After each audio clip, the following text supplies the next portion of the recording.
A tremendous day, and here we are for more Little League World Series baseball. Welcome to the Little League World Series on ESPN, presented by T-Mobile. And on this gorgeous afternoon, we have an elimination game on the international side. The kids from Guadalupe, Mexico, taking on the team from Maracaibo, Venezuela.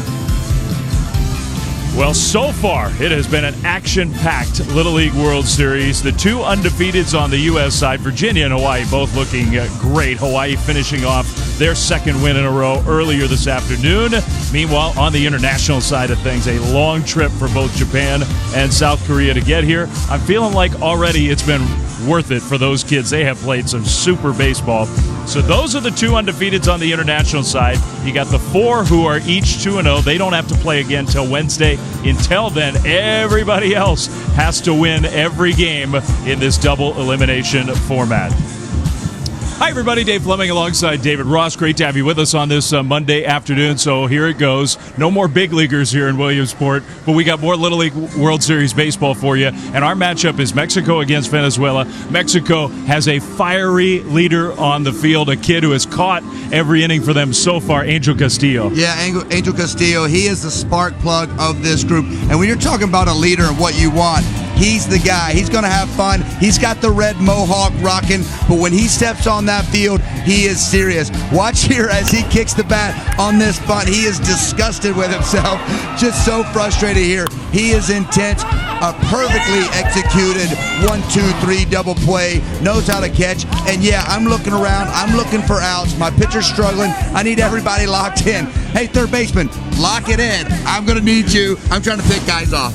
I think I saw that look from you a time or two. I've been there. In your big league career. All right, meanwhile, for Venezuela, this is a team that staved off elimination in their regionals. They've done it already here in Williamsport. Seems to me the fun aspect, maybe with Davies Ordonez leading the way, has been a key for them. Well, I think that's been key, having the fun. 5 elimination games they've overcome to get here, and another one the other day. Davies Ordonez is a guy that has a lot of fun, nicknamed Chicken Little, and he's actually set such a great example on the field.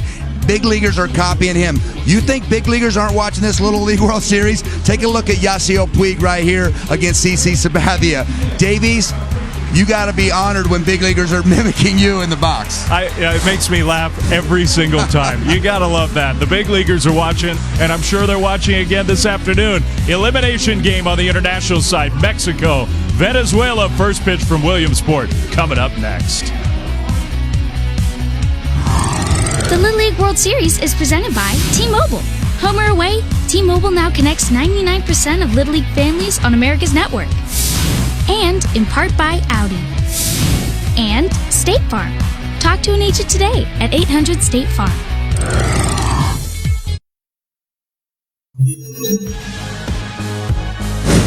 Toque de pelota. Tiro malo, la primera, van a anotar. Y aquí viene la carrera de México.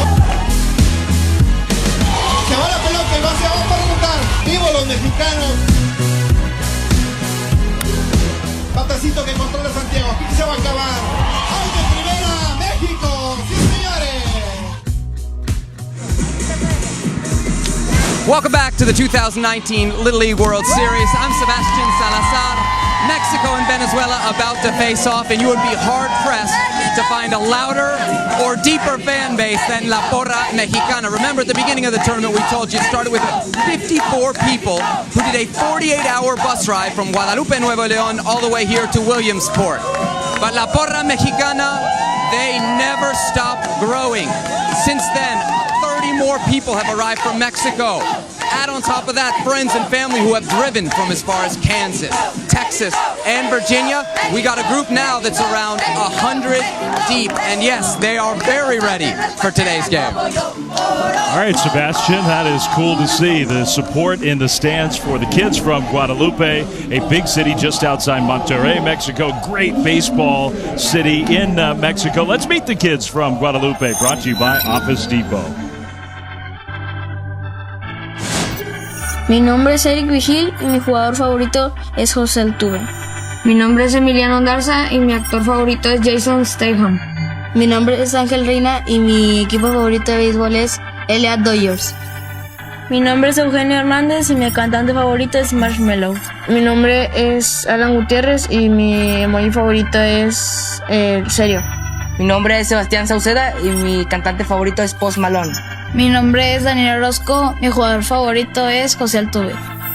Mi nombre es Carlos Moreno y mi comida favorita es el espagueti. Mi nombre es Jesús Ahí Garza y mi jugador favorito es Javier Báez. Mi nombre es Santiago Leija y mi emoji favorito es gafas de sol. Mi nombre es Nicolás Villarreal y mi libro favorito es Harry Potter. Mi nombre es Ángel Castillo y mi equipo favorito es Chicago Cubs. Mi nombre es Elliot Sánchez y mi serie favorita son Los Simpsons. Mi nombre es Marcelo Herrera y mi emoji favorito es La Cara Loca.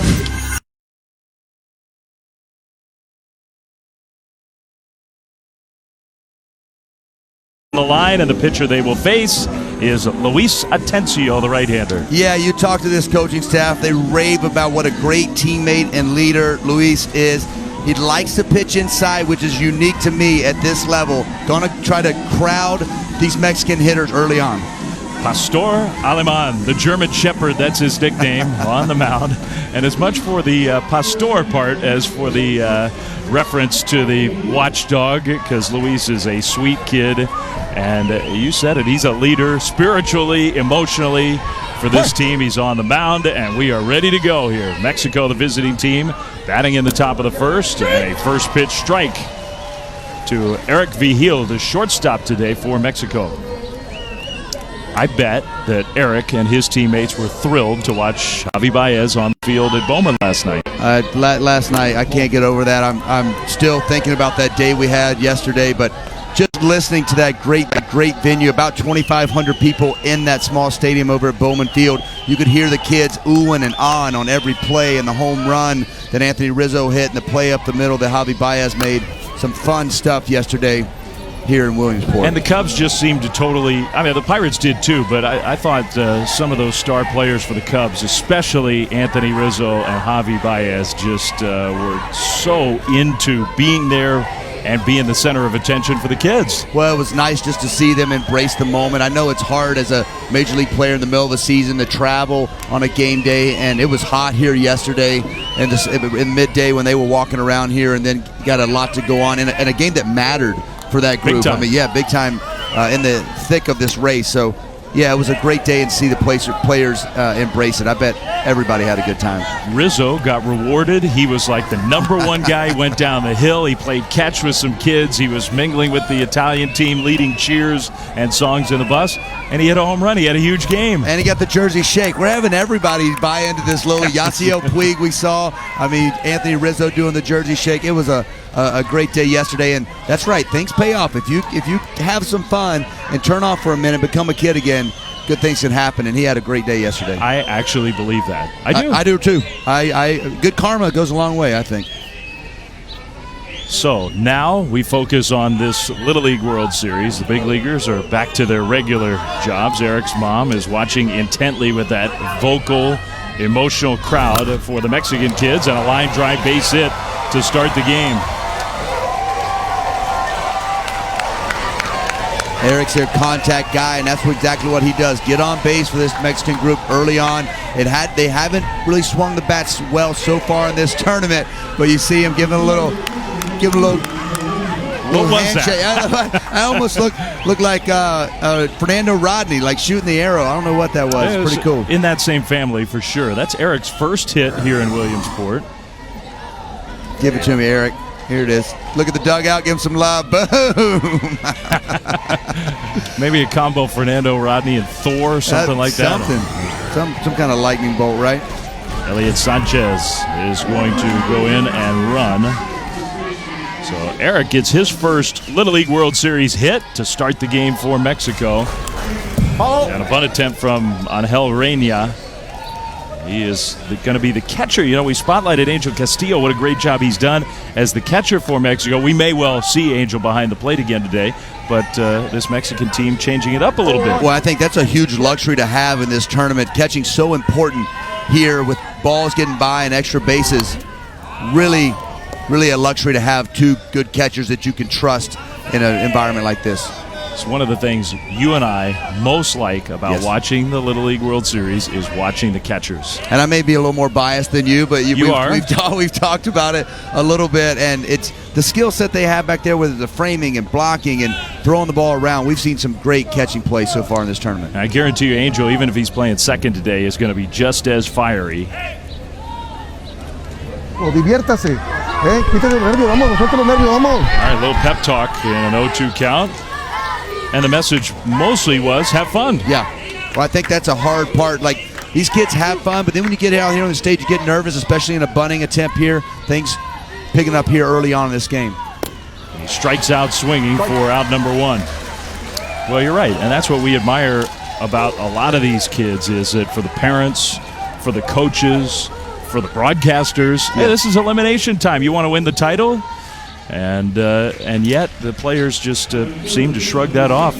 So many of them when they get on the field. Our Meet the Players is brought to you by Chick-fil-A. Sebastian Salceda is a great story. And the top line there mostly tells the story. He was cut from this team, from his Little League team last year. I mean, he may be the most all-around talented player on this team.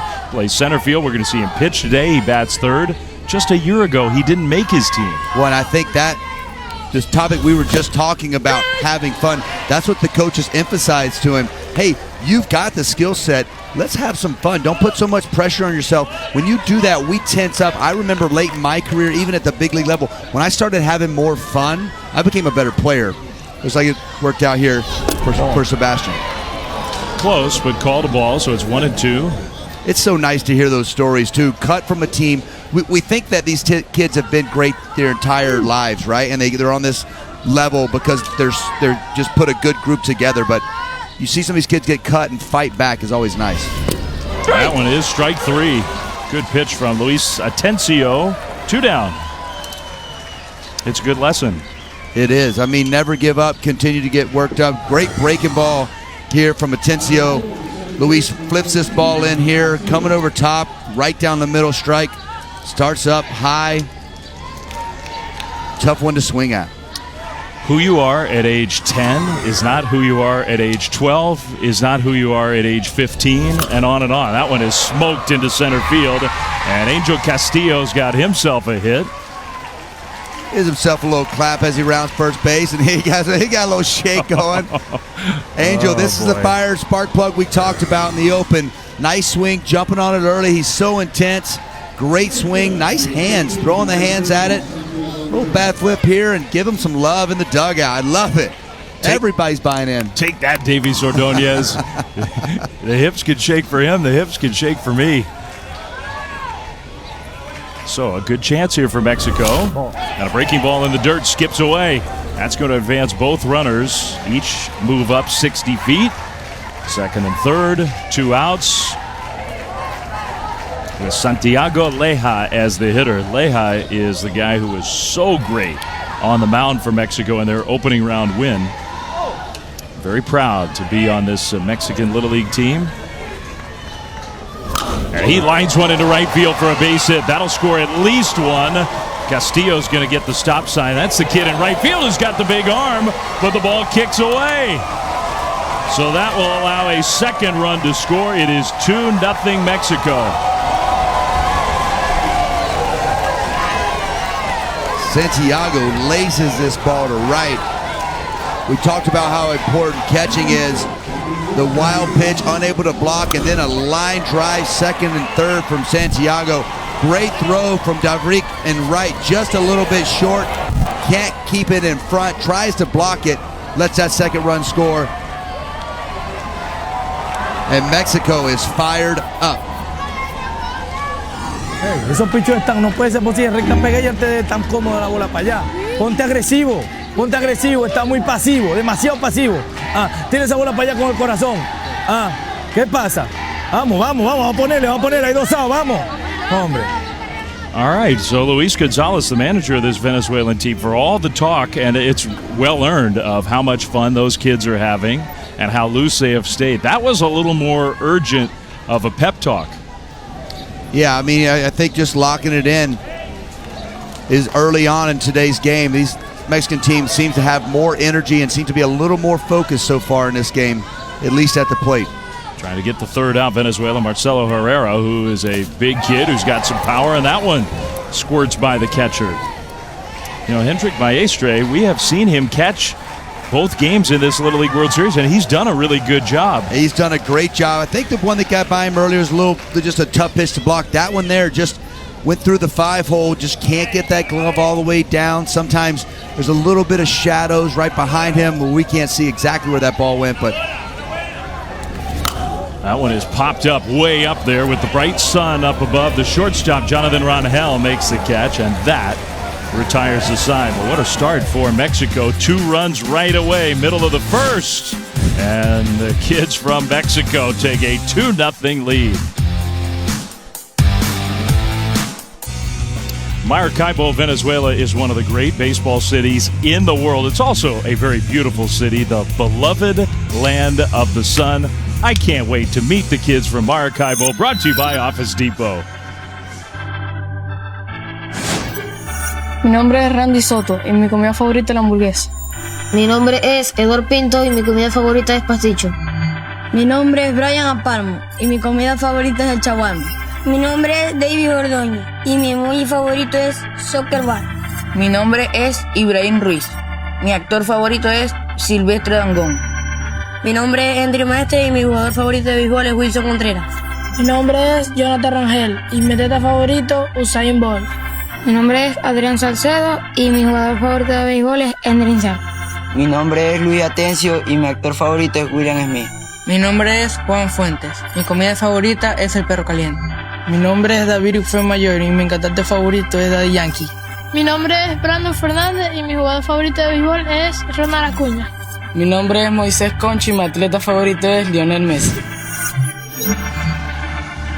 All right, so that is the team from Maracaibo, Venezuela. It's a great story. They are kids who have fought through some real adversity to get here to Williamsport, and now they have to fight for their championship lives. They have won 5 straight elimination games between their regional and this Little League World Series. Trying to do that again here today. The pitcher they will face is 12-year-old Sebastian Salcedo. We talked about his story of being cut from his Little League team, making it back this year and getting all the way to the Little League World Series. And this Mexico team is kind of short on pitching. They had to use their main guys earlier. Sebastian is going to be the guy. Normally their closer they like to use late in games. They're going to have to get some depth out of him if they're going to go anywhere to get back to those great pitching, that great pitching they have. It's a good point, and I'm sure he knows it.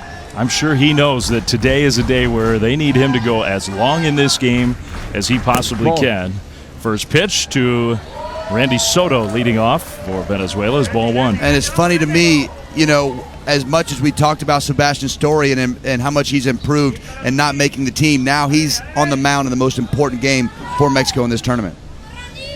Want to know the count? Soto shows a bunt and takes a strike. Good fastball right there on the outside. It's Jesus Garza who is doing the catching. So Angel Castillo, who's done such a great job in that spot, is out playing second base. Jesus will try to follow in his footsteps, and the early looks are he's very comfortable behind home plate.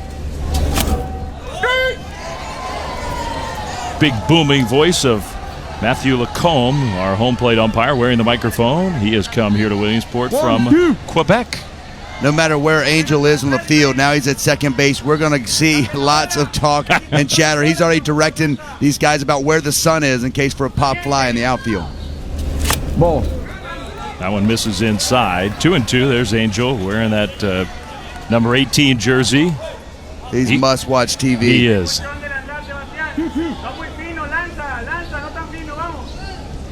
That is a kid who just loves to be out there on the ball field. That one is hit well to right center field. A long way back there and off the bottom of the wall. How about the leadoff hitter, Randy Soto, showing some power? It's a leadoff double. Randy Soto, he's been their MVP for me. Last game, complete game shutout, setting the tone early on, contact hitter. This guy gets this breaking ball right center and nice swing, just throws a hand. He thinks he got it, I think. He watches the outfield like we did, just at the base of the wall for a leadoff double, and the energy is back to Venezuelan side. After Mexico scores twice to start this game, Now an immediate rally for Venezuela with Jonathan Rangel, outstanding defensive shortstop. But he's a guy who, I mean, the coaches describe him as one of their best players, best hitters. He certainly looks the part in the field. He has not had a hit yet here in Williamsport. And it does shock me when you talk to their coaches. He's a gap-to-gap hitter, they describe him as. So that usually describes that swing of just a pure natural up-the-middle swing, and that's what you want to teach. So he needs to get going if they're going to have some success. I think you're right. He's one of the keys for Venezuela today. And you hate to put pressure on kids. That's not what we're trying to do. But when you talk about a team that is facing elimination, and those kids who are right in the middle of the lineup are the ones who need to come through. I talk about it at the big league level all the time. If your great players, the middle of your lineup players, aren't very good, you're not going to have a good year. I don't care how good the rest of the players are. You need your stars, your studs to produce. So it's 1-1 to Jonathan. He hits that one on the ground to second, right to Castillo, who looks pretty comfortable at second base, just like he does at catcher. It does move the runner to third, so even though it's not a hit, it is an out that sets up Venezuela to score their first run of the game. One of the things missing, I think, at the big league level, it's just productive outs, and there's one right there, just a rollover ground ball. Let's get a number back. After you put up a 2-spot by Mexico in the first inning, let's get that guy to third, see if we can get that run and at least cut that deficit in half. So now Davrik Fuenmayor, the right fielder, who's got a big arm, and he does have a lot of power at the plate. He hits that one to right center field, and that one is gone just over the wall. And just like that, we've got a tie game, 2-2.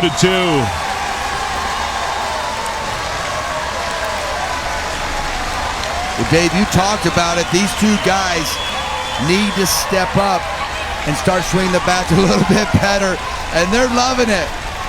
Don't hurt him too much. He's got a lot of game left. Look at this beautiful swing here from Davrik. Just inside the baseball, up behind it. Pulls the hands in nicely, and big finish through the baseball. Big kid getting those hips through, and a line drive right center field home run. Wow. Nice swing. You know, it continues to be the case that the power in this Little League World Series so far has come on the international side. That ball fouled back out of play. That was a pretty powerful swing from Luis Atencio. Davrik earning those fist bumps, high fives in the dugout. 6 of the 8 home runs so far in this Little League World Series have come on the international side. Yeah, I got to do the first day over there on the U.S. side and did all 4 games, and we saw 1 home run from the Virginia group. This is where the power's at. The big kids, some big kids over here on the international side, they really got some thump in those bats. And it is a difference this year. There are fewer home runs. There have been. The bats 2 years now have a different standard, and they're meant to replicate the actions of a wood bat. Plus, you don't have any 13-year-olds for the first time here in Williamsport. Knocked out 40%, almost just short of 40% of the kids were 13-year-olds, and last year. And you know, I've seen a big difference just in the size a little bit, especially on the U.S. side. A little bit of size, a little scrappier, and we've really seen pitching and defense become really the staple of this Little League World Series. That has been so far. Who knows? Maybe this game is going to be a little different. We're in the bottom of the first. We've already got 2 runs apiece. Well, we've also started to see a little bit of that top-tier pitching. When you get to the second and third guys in the group that are they're pitching on the pitching staff, that tends to see a little more knocks going around. Yeah, it's true. This is the part of the tournament where, especially when you got to go on that loser's side, play more games in quicker succession, where your pitching depth gets really tested. And that's the point you were making about Sebastian Sauceda on the mound. Mexico, some years they come with 9 pitchers who can throw close to 70 miles an hour, and they've just got depth for game after game after game. This year's team seems to be a little different. Yes, he did. Yeah, he went around. Very nice pitch for the first strikeout for Sebastian. They've got 3 different pitchers who are ineligible, not just today, but even if Mexico can win this game, they have to play tomorrow, would not be eligible tomorrow. So that depth is going to be tested for sure. Yeah, and for me, this we were talking about it with South Korea. They usually come with some guys that have some thump. They've got really more a defensive-oriented group relying on that special D and pitching that they have. Fastball right there on the inside. Good pitch to Brandel Fernandez, who's been one of the defensive stars in Williamsport. 12 years old, third baseman.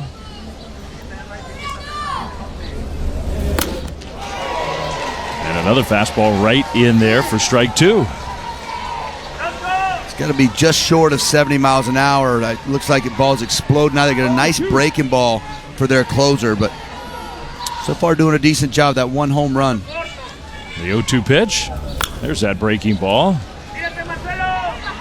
So if you see two swings and misses, then you go to the breaking ball. The hitter has a pretty good cut at it. Do you go back to the fastball? I always look at that. That one looked like it backed up a little bit. If he throws the one he threw to Luis before, that had some good depth and was down and away. That one just backed up a little bit on him. Let's see what he goes with. 0-2 pitch. Well, he tried it again. So now it's 2-2.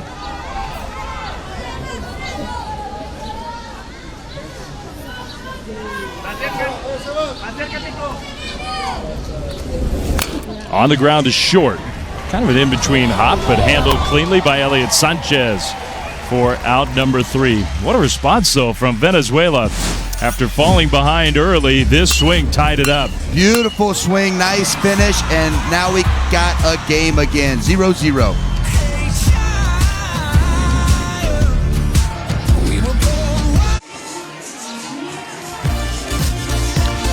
One of the great treats of the Little League World Series, the big kettle. How many batches has that thing made over the years, do you think? Oh, man, I don't know, but we're going to need that fresh. The answer is a lot. Yeah, I could stand to have a little bit of that. Looking for training videos for coaches and umpires? Get free backyard tips, practice plans, drills, videos, and more. Visit littleleagueuniversity.org today. And who knows, maybe some of that will make its way here to Volunteer Stadium. Just take a left when you come into the stadium, walk up to the little chain link fence, walk up the stairs, and here we are. Put it right in between Rossi and me. Dave Fleming, David Ross here from Williamsport. 2-2, Mexico and Venezuela. Action-packed first inning in this elimination game. There's a strike to Daniel Orozco, leading off for Mexico here in the second. Yeah, Daniel loves The Rock. The Rock just got married. I don't know if anybody knows that, but Dwayne Johnson. Whoa. Is that like breaking celebrity news here? I don't know. It's like I just happened to turn on my phone today. It was on the first screen so this morning. So I was like, all right. And then look down and see it's Daniel's favorite actor. So figure out, throw it out there. A little who doesn't know. There you go. Now you know. Now you know. Deep research. All the prep that Rossi puts in. 2-2 to Daniel Orozco. Now we also know what kind of alerts pop up on your phone. Little bit of inside David Ross's life. Oh, gosh. Here's a breaking ball that's high. 3-2. Well, Luis Atencio, he gave up the 2 runs in the first, and part of that was the defensive sloppiness behind him, but his offense right away got 2 runs back. 3-2 in the dirt with the fastball, so that's ball 4. Luis Atencio on the mound today. Remember, as we've told you throughout this tournament, none of the players on this Venezuelan team actually have any immediate family here in the stands. However, they do have a lot of family watching back home. There's Luis Atencio's family watching on what I'm told is ESPN 3 back in Venezuela. Very happy to be able to bring them this match. And you remember, if you watched Venezuela play already in this tournament, he had 8 family members who live here in the United States come to support him. They've all had to go back to work today, so they're also watching here in the U.S. All right, Sebastian, thank you very much. It is definitely a big part of the story of this Venezuelan team. That's a bunt attempt and a strike from Carlos Moreno. Because of the political situation, the turmoil in that great country that's going on right now, there is no active U.S. embassy there. So just getting a visa to come here, a huge challenge. You got to go outside the country, fly to Panama just to get the visa. Hard to do just for the players. Rugnet Odor helped fund that effort, even just to get the visa. And so not a single parent is able to be here with these kids in Williamsport. That's probably the most devastating story that I've heard so far. We've heard a lot of tough stories here in Williamsport and some great ones as well, but just to see it, especially in this game where Mexico has come so strong with all the fans they have here, and to think as a parent that my son or daughter is playing on this field and I wouldn't be here to experience this amazing event, just kind of hurts my heart a little bit. Way outside, 3-1. So Luis Atencio having a hard time commanding his pitches right now. And Hendrik Maestre, the catcher, wants to come out and have a little chat. Rossi, I'm with you, man. The fact that these Venezuelan kids don't have any, parents here is heartbreaking. I will say, though, there's a slight silver lining in this cloud, and that's that the Venezuelan expatriate community has really rallied around these kids. I've met folks who have no connection to this team, no connection even to Maracaibo, who have driven from New Jersey, from Rochester. I'm hearing some folks have made it up from Northern Virginia just to be here for these kids. The connection is real. That's awesome. Very cool. And I think this team has built up a lot of local support just because people have heard that story. That is a foul ball. Not by much, but foul.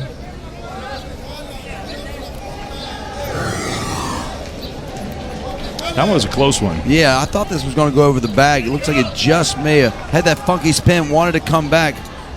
Just foul. That was close. Umpires are right on top of that. Yeah, we trust the umpires. They got a good look at it.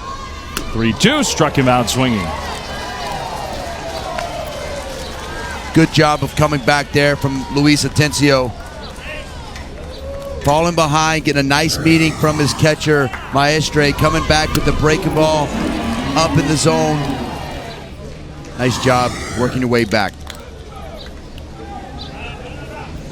So now, Emiliano Ondarza, the 9th place hitter, left-handed hitter. Ball. Venezuela's been watching big league games because, oh my goodness. I love it. I love when we just talk about it. It appears. But you told me broadcasters' number one nightmare for food is kettle corn during the game, but that doesn't mean we can't eat it. It's just hard to eat during the game. You get the little kernels. It's just kind of asking for trouble. Commercial break, maybe. Yeah, maybe. Or after you got a little ride. Yeah. Or maybe Or maybe I'll eat it. I'll just lay out. Yeah. You could do an inning. 2-0 the count, and that is ball 3. Well, and I think the message here, this is the 9th place hitter, and that's not to say that Emiliano can't swing the bat. He can, but he's not a real power hitter. I think Venezuela wants to make him earn his way on base. Yeah, I think what his catcher, Maestre's, really just be aggressive in the zone. Ball 4. That's ball 4. Rossi, it's warm in the bag. Man. It's warm. Man. Yeah, that makes me happy. Did you just tear a hole in the bag? What? Isn't that like that's a no-no? You can't. It's just a twist tie. It was not like warm. I had to open it. It's just a sneak a little snack. That. Yeah. You know what? Every really rule good. is made to be broken. Really Every rule is made to be broken. Got a little action on the field, a little delay. We can snack a little bit. Are we going to listen into a coach's meeting, or no? We're just doing a pitching change without the meeting. Changing, maybe a glove change. Glove? Huh. Change glove. I gotta get my lucky glove. This other one's throwing off my balance.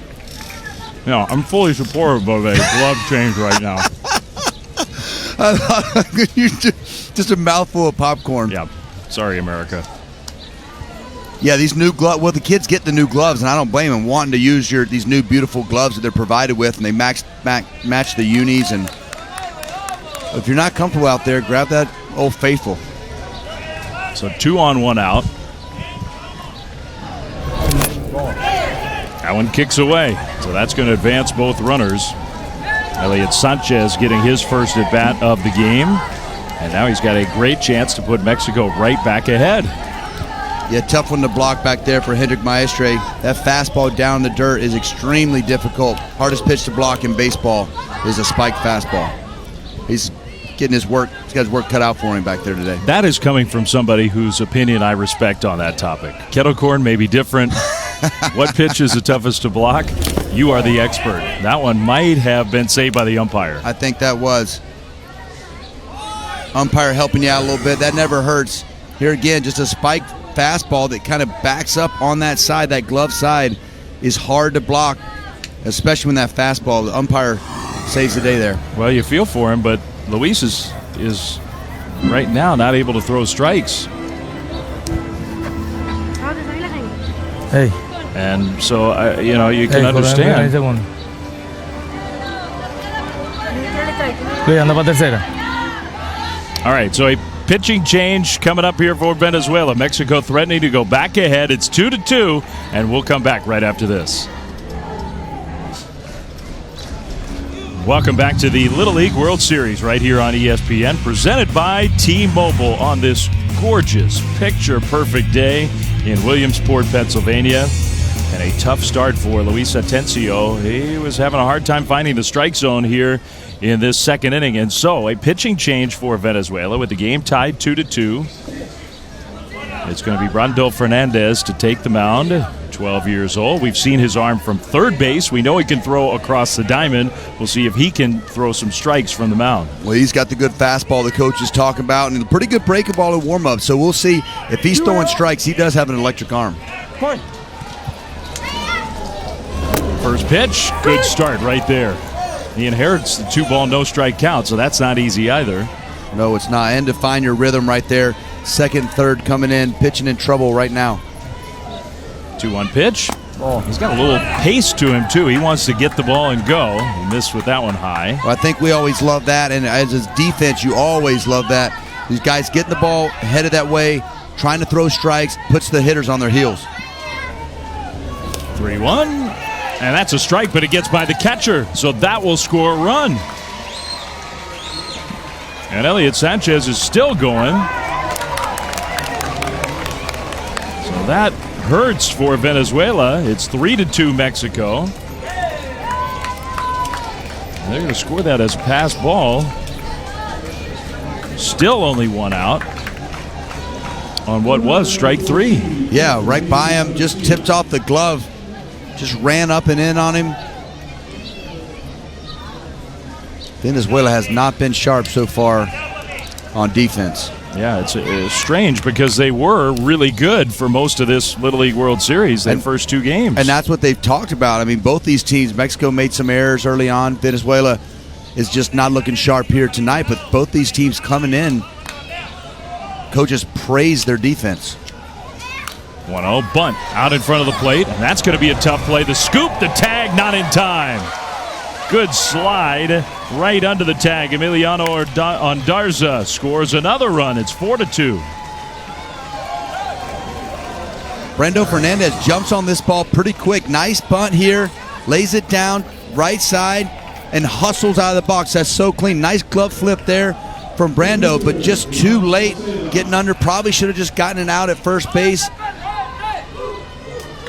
Limit the damage, but tries to get that extra out. Always tough at home plate when an executed bunt. If it's a hard one back to you, it's okay to come home, but a nice executed bunt, just take your medicine and get that out at first base. So Mexico threatening for even more. Oh, that's a nice block. Yeah, really good play. That right there, you can tell. Hendrik Maestro was ready for the breaking ball. He was expecting the ball in the dirt because he called a breaking ball. The fastball is hard to block because you're trying to frame it. Nice job of getting out there. Throws his hands, gets around it, and knocks it down, keeping that run from scoring at third base. He blocked the fastball there. And that hurt. That hit him in the wrist, I believe. Yeah, he needs a minute. From one catcher to another. Yeah.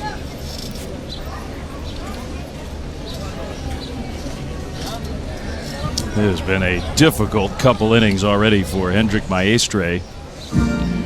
Yeah, I mean, talking about blocking the ball, you see there those ones where he's getting here and trying to glove it is on this your side. Gamer? No, this is. I'm not that old. Well, I don't know. You're not. I just retired a couple years ago, but those last couple where he gets around it scoops his arms like that and then comes to the blocking position, that's the way he blocks it and gets around it. That's the key block. When you don't get to your knees, that's when kind of some problems you start picking the baseball. We're seeing that a little more in the big leagues now, but pretty textbook those last few he's had going down into the crouch. Watch here. Watch him throw his glove straight to that hole, getting to his knees early. That free hand he kicks out before he goes behind the glove, which is nice. And then the slide, that's the tough one, pushing out, and then he crunches down to block that ball. Nice job by Hendrick, Maestro. And hopefully he can stay in this game, because the second one, and I guess that ultimately is part of the job, right? Whatever it takes to keep the ball around home plate. It is, and that ball, when it hits you on the wrist, really hurts bad. It'll go away. The stinging sensation will go away in just a minute, but it doesn't feel good. Not a lot of fat there to kind of soften the blow. So he's going to get that wrist wrapped up, taped up.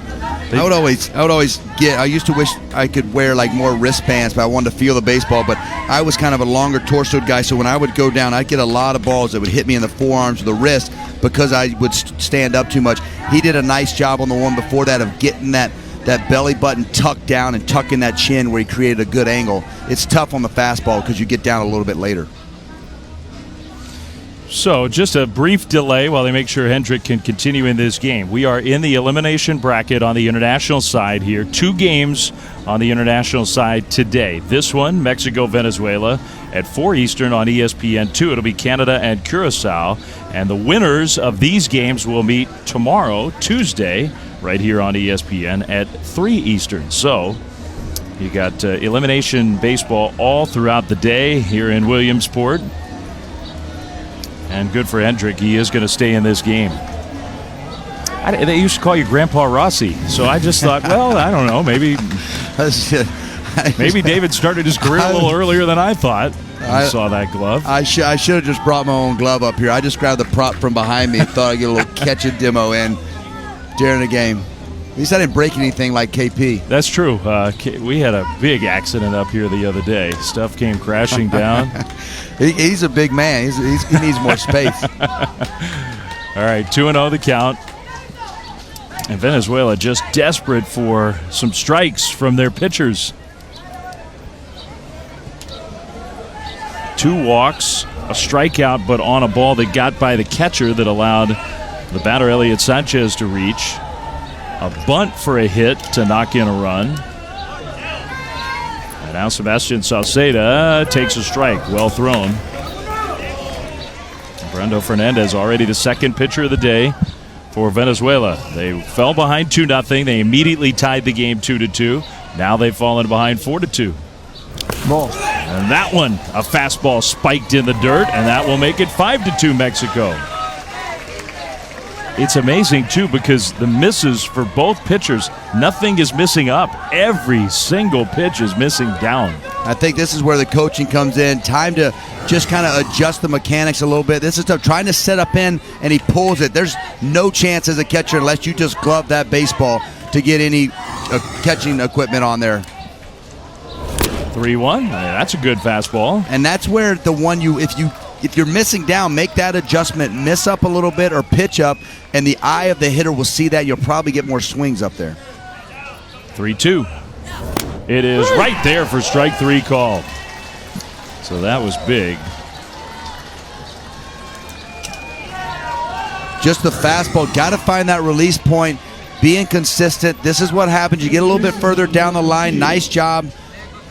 Fastball away, just planes out. Four-seamer just stays right there, right on the corner. Nice job of framing that, too, by Hendrick behind the plate.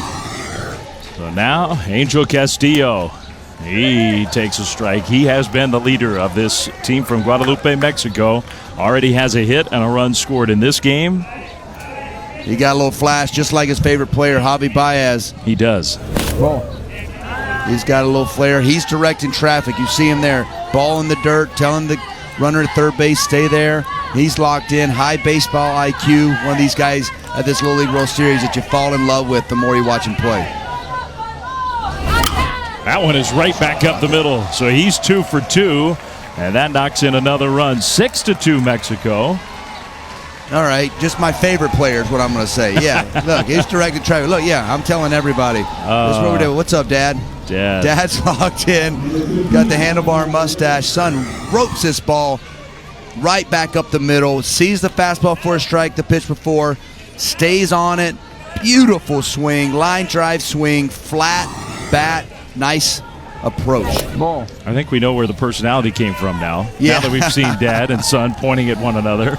I tell you what, that's got to be really cool from just a parent standpoint, being up the field, your dad giving some love after you get a RBI knock with 2 outs. Yeah, that's pretty good. Santiago Leja fouls that one off. It's 1-1. Santiago had an RBI single in his first at bat. In some ways, and it gives you a little glimpse into the kid. If he wins the lottery, he would donate to cancer research. That was his answer when we asked him that. Somehow he also got some quick feet because somehow he avoided being hit by that pitch. That one started behind him. Breaking ball just doesn't finish. That's tough. I think, here we go. Let's see it again. You're like, whoa, that one freezes you when you right out of hand. You're hitting. 2-2. To me, for Mexico, almost the goal would be, can we get to Wednesday and have this kid pitch again? Because he was tremendous in their opener. And if they can, I think with him on the mound, I think they can match up against anybody. 2-2. Hey, well, and that's the depth of the pitching is what's so important in this tournament. But, yeah, you got to figure out a way, win these games, whether we just got to slug our way through it, put up a bunch of runs, or we play great defense. But anything we can do, they're going to have to they're able to pull this one out, and they got a long ways to go, but they're going to pull this one out, figure out what's going on tomorrow, get to Wednesday, and get him back on the bump. They got a shot. Good start today, and a breaking ball outside. So it is 3-2, full count here with 2 down, and already 4 runs in here in the second inning.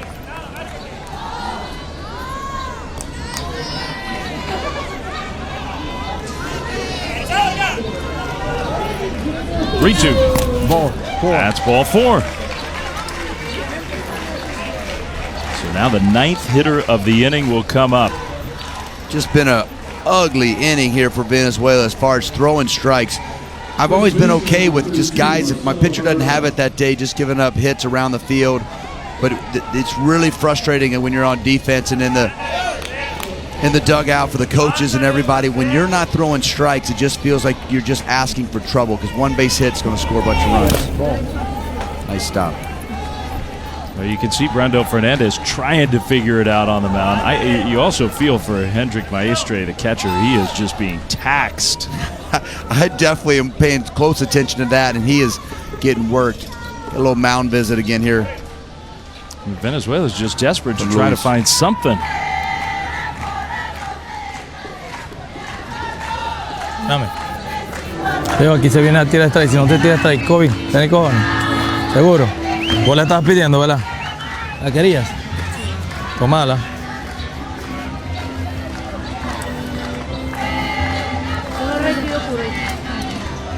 Da parcial y ponete en segunda. Que ahorita lo que vengamos terminamos de hacer los cambios. All right, so a third pitcher already for Venezuela, trying to find somebody to throw strikes here against a team from Mexico that is fired up from one Castillo to another in the stands. 6-2, Mexico's got the lead.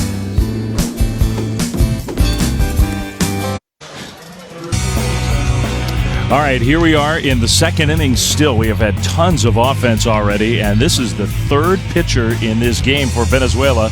Venezuela, it's an elimination game. You got to try everything you have. They will bring the shortstop, Jonathan Rangel, in. If you're having trouble throwing strikes, bring in your shortstop, best defensive player you got, and a guy that knows where the ball's going. And he throws an immediate strike one to the hitter, Marcelo Herrera. 2 on, 2 out, 4 runs in for Mexico. Wild first inning. And now Mexico pouring on the offense. A kid at the plate who wants to be a neurosurgeon. Just, your normal aspiration for a 12-year-old. He hit the ball hard, but Jonathan Rangel calms things down, gets that big third out. Venezuela back to the plate when we come back. Have you ever smiled? Of course you have. We all do from time to time. But have you ever really smiled?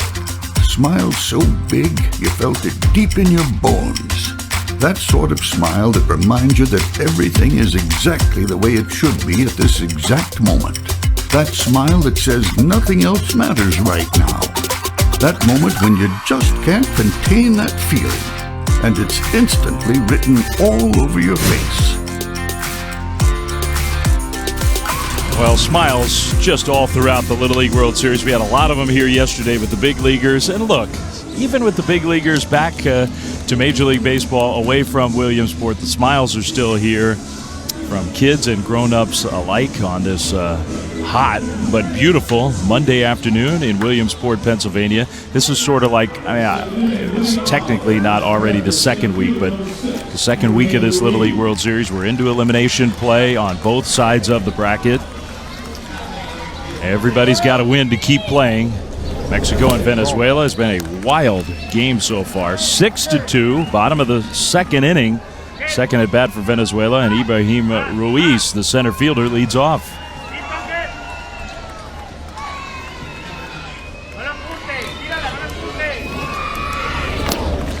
That's a strike. You know, I don't think the home plate umpire has had a particularly small strike zone. You know, sometimes the strike zones vary at this level, at any level, but the wildness, the walks from Venezuela, I don't think have anything to do with the strike zone. He hadn't had a choice, really, today so far. Oh, we got some sort of equipment. One of the pads along the side has fallen off, so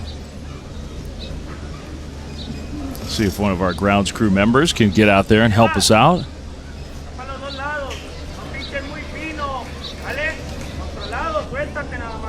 Yeah, you don't want that falling down, that metal post there. Any of those kids headed over there for a foul ball, you'll want. There we go. Okay, good job. Back to baseball. You can touch the fence. Don't touch the pad. 1-1 to Ibrahim. Sebastian Sauceda on the mound. 2-1. A lot of breaking pitches from all these pitchers that we've seen. Yeah, I feel like the couple years I've done that, Mexico probably got the best off-speed stuff of the group. They usually can spin the baseball pretty darn good. 2-1 pitch. Hey, he dropped that one in there, 2-2.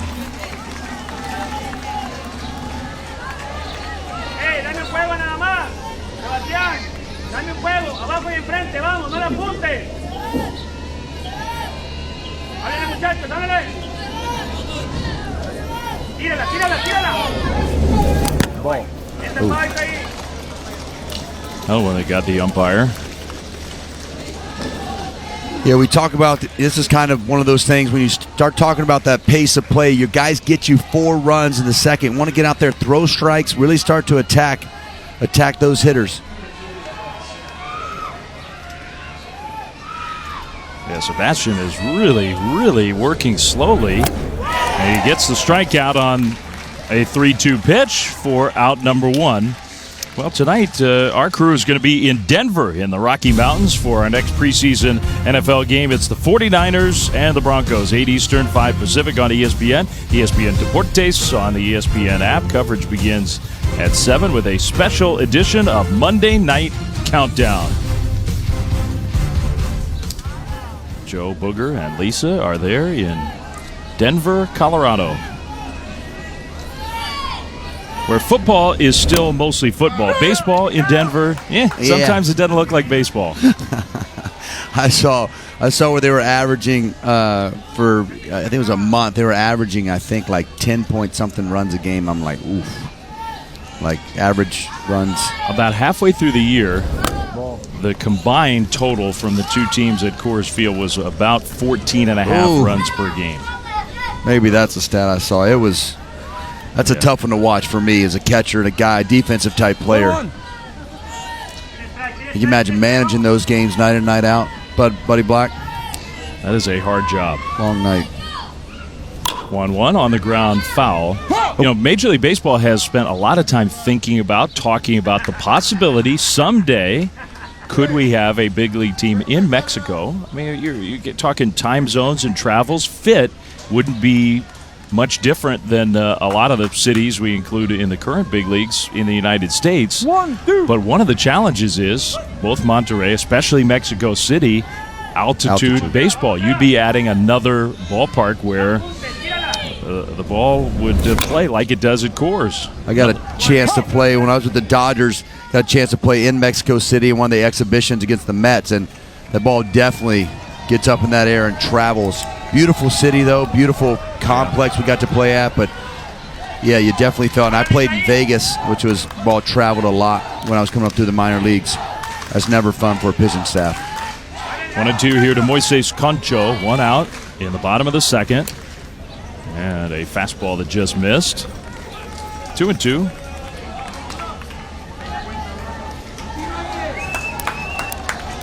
I love this Venezuelan group. One of their superstitions, not washing the unis. Sure, there smells real nice in their rooms. Right? It is hot, and they get after it down here. 2-2. A rip job, and that is a fair ball. My goodness, did Moises hit that ball hard. He's going to leg his way into second. It's a double.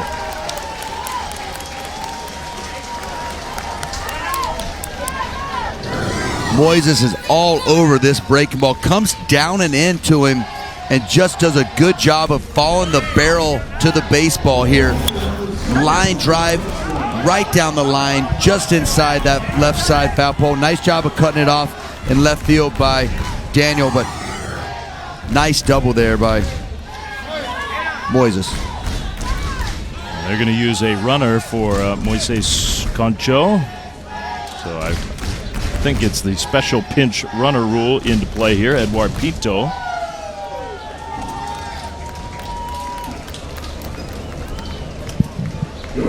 Twice a game, but not more than one time per inning, a team can use a player who's not in the batting order as a special pinch runner for any offensive player. Doesn't mean that offensive player has to permanently come out of the game. A player can only, though, be removed for a special pinch runner once during a game. So they won't be able to do it with Moises Concho again.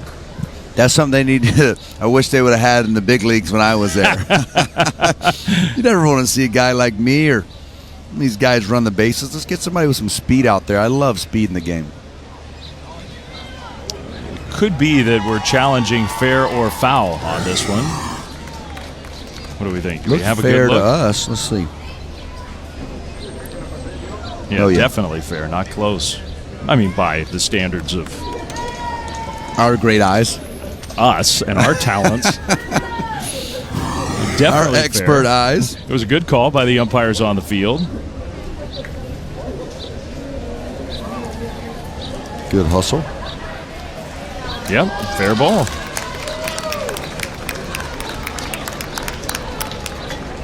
So now, after that challenge, a quick word between pitcher and catcher. And I'm with you. Look, it's hard to, but there's a fine line, right? This is the Little League World Series. You want every pitch to matter. You're trying to concentrate and bear down.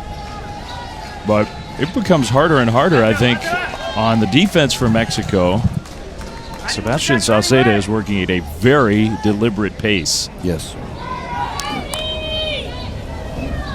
Oh, hits the batter there, which is definitely a mistake. Hendrik Maestre, hopefully he's all right. Man, you thought it was tough on him behind the plate, taking shots. Now at the plate, he gets drilled. There's those days as a catcher. Oh, my goodness. Sebastian will come over and make sure that Davies Ordonez over there just rubbed it out for him a little bit. It was hilarious. Right in the left cheek. Ouch. Oh, boy. Ouch. Well, Hendrik is having a hard time. Now we're going to get a meeting on the mound. ¿Le quisiste apretar de más o qué? Pero las curvas las tienes que picar. Todo el año estuvimos picando los cambios.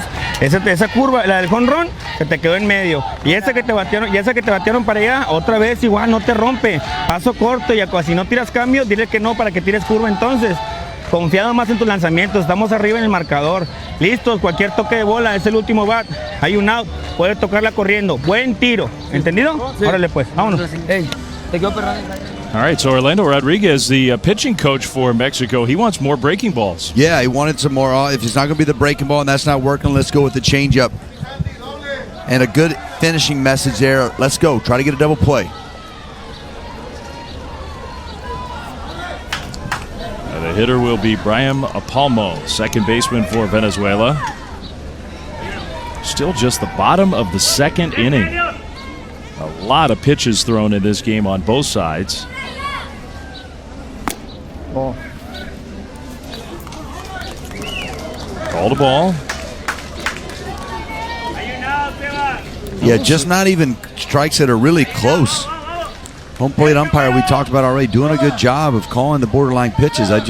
Really a lot of balls, not even competitive pitches.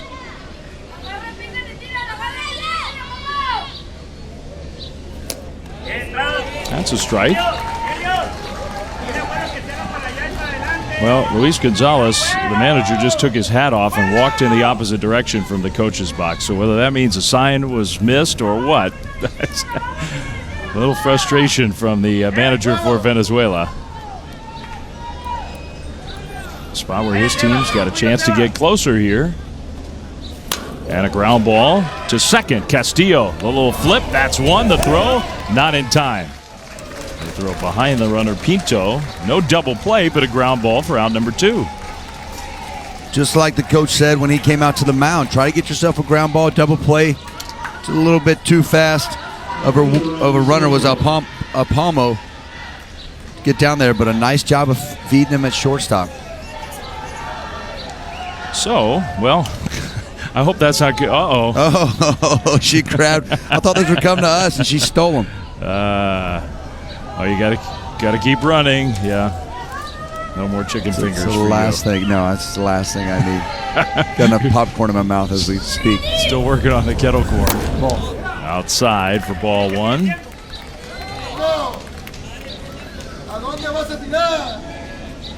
So 2 outs. This is Randy Soto, who doubled and scored a run in the first inning.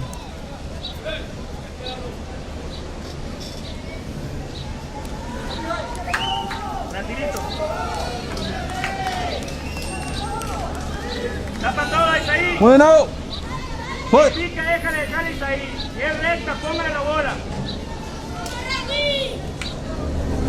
Ball. 2-0. Tell you what, those shadows might start creeping in over that plate here as this game goes on. Gonna make it extremely difficult to hit and pick up spin.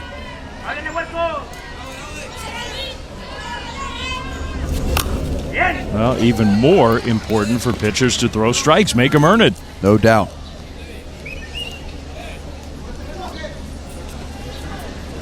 So 2-1 the count to Randy Soto. Hit a double off the bottom of the right center field wall. He does that again. It's going to be a 2-run game. You got a good fast runner at first base. That's Apalmo. Pinto is the runner at third.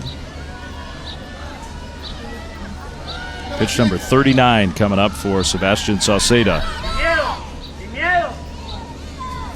That one is lined into right field, so that's a second hit for Randy Soto. That'll score 1. Venezuela has answered. It's 6-3 Mexico.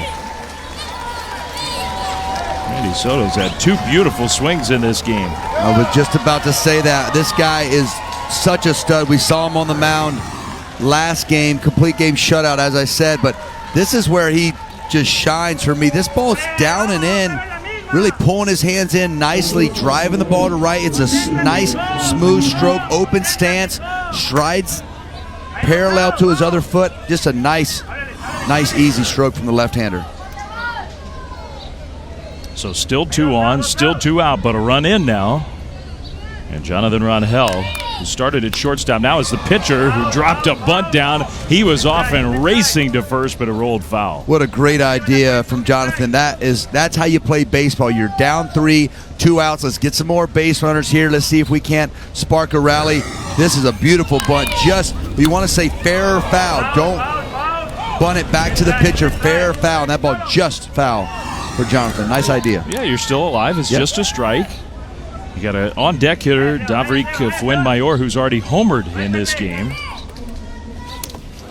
that. A big swing and a miss for strike two.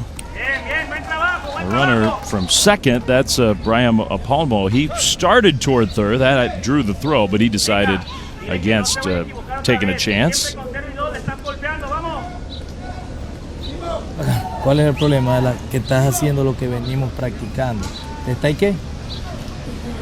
Jalando, ¿verdad? Te estáis jalando. Mantenerte cerrado. Tus manos son rápidas, ¿verdad que sí? ¿Verdad que sí son rápidas? Entonces, ¿qué tienes que hacer? Mantenerte cerrado. Ven acá, que hay que echar por para allá. Mantenerte cerrado, ¿verdad? Y le das a la bola. Mantenerte cerrado y le das a la bola. Mantenerte cerrado y le das a la bola. Hey, ¿y él puede ir para allá? His message there was, you got fast hands. Which I think sometimes that message is, you don't have to start so early. You can wait and see if it's a pitch you want to hit because your hands are going to catch up to the ball. Yeah, don't be out in front. Let it travel. That's what I talk to my son a lot. Let the ball get deep. Think about hitting it off your belly button. 0-2. Rangel. He takes one in the dirt. Good stop. You're right. I don't know if that was an attempt at a changeup. Yeah, he's got that grip. It looks like Lowe's trying to spin that ball. Nice stop there by Jesus behind the plate. 1-2. That one is hit hard but foul. It's a good adjustment. Listen to your coach. Let that ball get deep. Now he fouled one off to the left. Now you got a little more timing. Out in front of that one you swung and missed. Let that breaking ball get a little deeper and make the adjustment on this next swing. Find that timing. This is a big at bat in this game. 6-2 Mexico. Or 6-3 rather, a run in for Venezuela in the second inning, but a chance for more here in the middle of the order for Venezuela. Ball in the dirt, and it kicks away. So now a base hit could score two. And you got Davrik on deck, who hit a home run last at bat. Power threat on deck. Always looming. Would be the bases loaded with 2 outs. Hoping to get a chance here.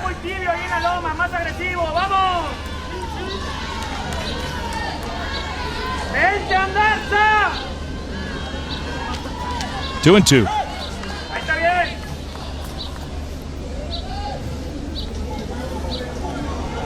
Carácter, Sebastián, carácter, hijo. Si sale, qué bueno, si no, ni modo, échale. Está bien, está bien, está bien. 3-2. So if Jonathan Rangel could walk, that would load the bases for the guy who has already gone deep. Nice at bat here from Jonathan. From 0-2 to 3-2. Big pitch, here it comes. And a big swing for another foul.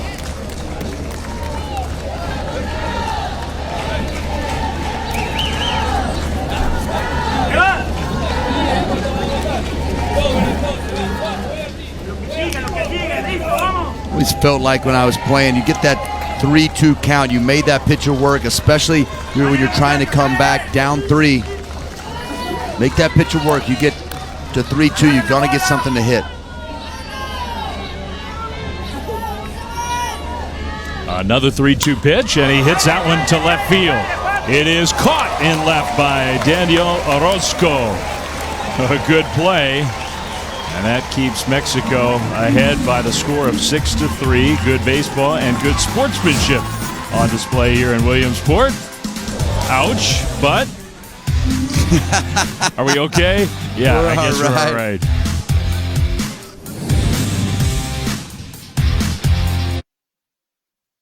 Right now, the average kid plays less than 2 sports.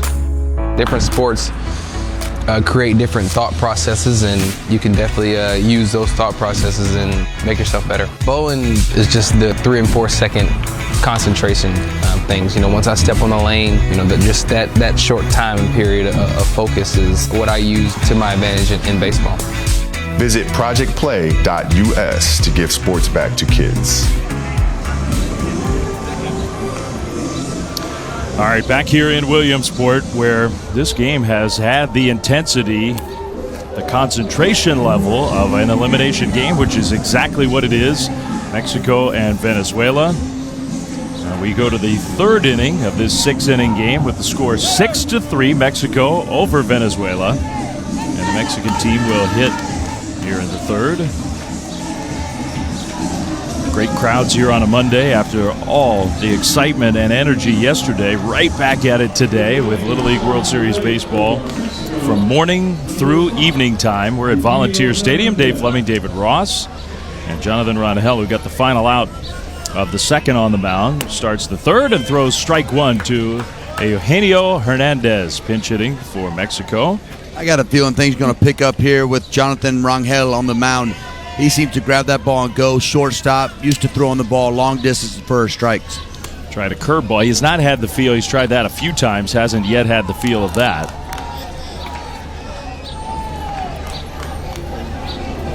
Just poured in there, Jonathan. Use your defense.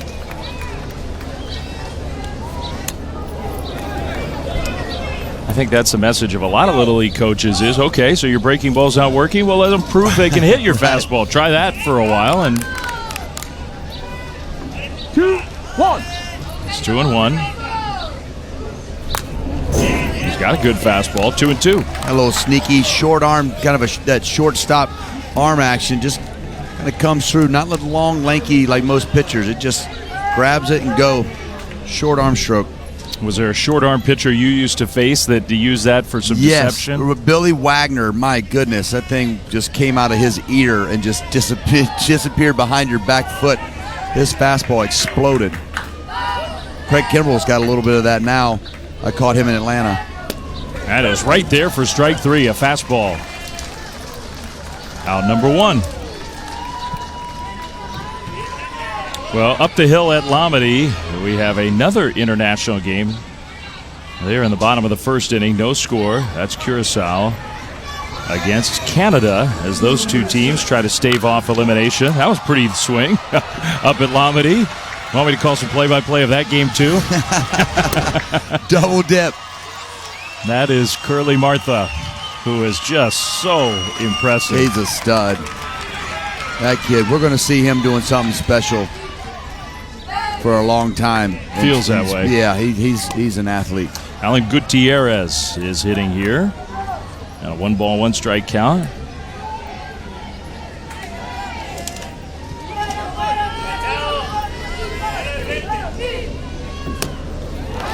One and two. The Curacao pitcher in their opening round win, Shendrian Martinez, he threw one strike after another. He pitched 4 innings, fewer than 40 pitches, never allowed a hit, only struck out one. His defense made plays for him. It was a thing of beauty. Good play from Atencio at third for out number 2. Love how Luis Atencio really didn't panic on this ball. Just moved his feet, got set underneath the baseball, 2 hands, no need to rush here. Swinging butt, sometimes you feel like you've got to hurry. He just gathers right there and just lets it eat across the diamond. Nice strong arm. Great play by Luis Atencio. Nicolas Villarreal is going to hit for Mexico. So another pinch hitter. Mexico leading 6-3, 2 outs, nobody on. Here in the top of the third. And the one thing that Jonathan Rangel has come in the game to do is throw strikes. I was just about to say that's throwing strikes, and the hitters from Mexico don't seem to be picking up. A lot of guys getting beat with that ball that's running in on them, or just late picking up that baseball. And it could be a combination of him and his mechanics and his style, and also you pointed out that shadow line. It's probably not a real easy time to hit. Swinging strike 2. One thing I always did when those shadows started creeping in, I came up with the Dodgers, but those 4 o'clock games, whenever you had them, they would be over the stadium, would be right there in the center, and the tough pitch to hit is that fastball that's running in, and then anything off speed because you couldn't pick up spin. Foul tip held on by the catcher, Hendrik Maestre, who's toughing it out today. We will go to the bottom of the third. Mexico with a 6-3 lead.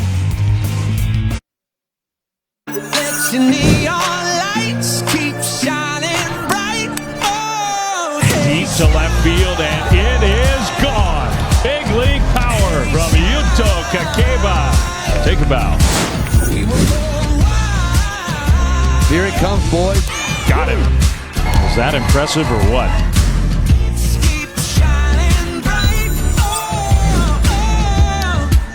Oh, what a great matchup that is. Wednesday, 3 Eastern, right here on ESPN. South Korea and Japan, two traditional powers in this Little League World Series. Both have brought great teams to Williamsport in 2019. Yuto Kakeba, 6 for 7 with that home run we just showed you. Jinwon Na, they call him the Korean Eagle, and he has been soaring high up above Williamsport with his performance at the plate, on the mound. Every pitcher will be eligible. I have a feeling that's going to be a really good one. I can't wait for that one. That's clean baseball, power, speed, defense. That's going to be a fun one. That's going to be something. That's your week, Rossi. That is it. That's Williamsport in a nutshell right there. I got to find that shirt. It's a really good one. Davrik Fuenmayor, who hit a home run his first at bat today, takes another breaking ball, 2-0. Well, Sebastian Saucedo, you can't blame him. You got to be able to use your pitches, but he has been stubborn trying to find the feel of that breaking ball. I think he's still looking for it. Well, I think the thing that would concern me a little bit if I'm the Mexican coaches is got to have him pitch. We're running low on pitchers. That's why you're out there. You're usually our closer. Fill up that strike zone. Make these guys make contact and put it in play. Use your defense. He's shaking his head. You got a 3-run lead. I know the kid hit a home run his first time up. 3-0. That's a strike. There it is. That was an impressive swing. Second tallest international player here at this Little League World Series, Davrik Fuenmayor.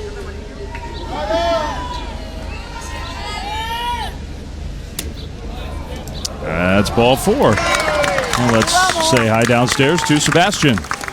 Thanks, guys. I'm joined now by one of the many Venezuelan expatriates who we've seen embrace this team, Elides Cotis. It's a pleasure to have you. Thank you for your time.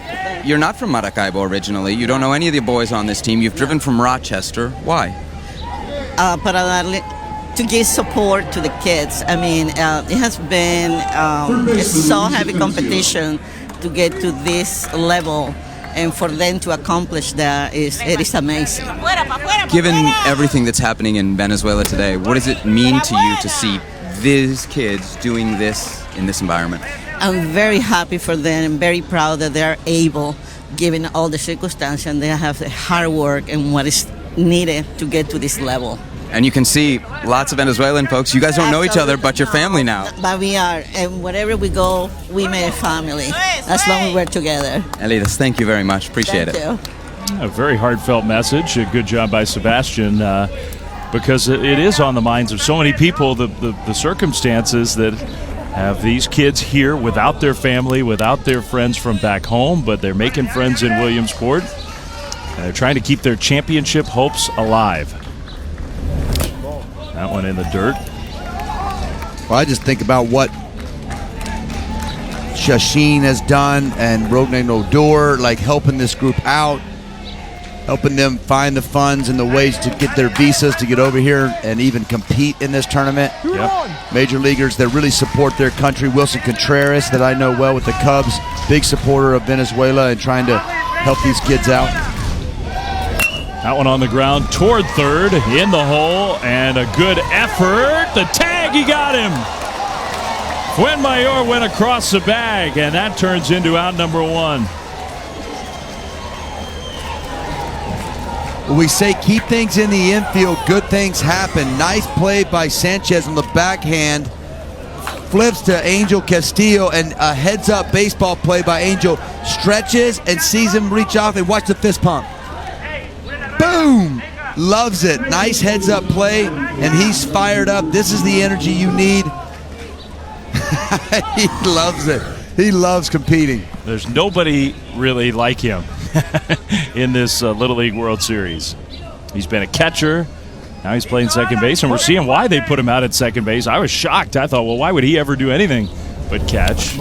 Nice block. I tell you what's nice is I came up in the Little League area, and 10 years old I switched to being a catcher, but middle infield helps you as a catcher with your hands transitioning to gloves, and you could tell his footwork and his hands are really solid. The two kind of turning a double play really is just like a catcher throwing down to second. And he never stops talking on the field. 2-0 is the count. Nobody celebrates a big play like this guy. I love it. A little Tiger Woods fist pump right there. Yeah, he is just so into it. He's barking at his teammate on the mound, I think. You see it all the time, Dave. You do big league games. The guys that bring energy on the field are infectious to other players, especially in a long tournament like this is, or in a long major league season or college season. You need those players. One, the good baseball IQ, and his energy, though, will get you going on those days when it's tough. 2-1 pitch. Ball. And that's inside. 3-1. The power of Javi Baez, the power of Francisco Lindor, of Mookie Betts. Yes. I mean, there's a lot of examples at the big league level. And the infectious smiles they got, and when they play, you look like they're having the time of their lives just being out there playing the game. Sebastian Sauceda is still struggling to find the strike zone consistently. Fuentes, the pinch hitter, Juan Fuentes, and he takes ball 4.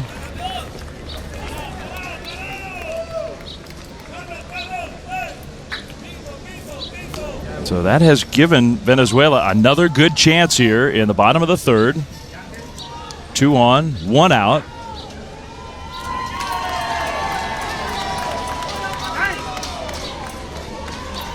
We're going to get I think a pinch hitter coming up here. Is that Eduard Pinto who's going to come up? We're going to have another visit from the pitching coach.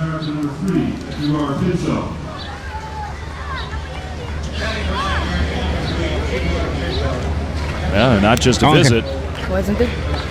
Esta entrada estabas medio nervioso, ¿no? Tu cara está así, relájate. Hey, vienen 2 cambios. Que pasó era cambio. ¿Vale? Háganse para atrás. Look who's going to pitch. Para atrás.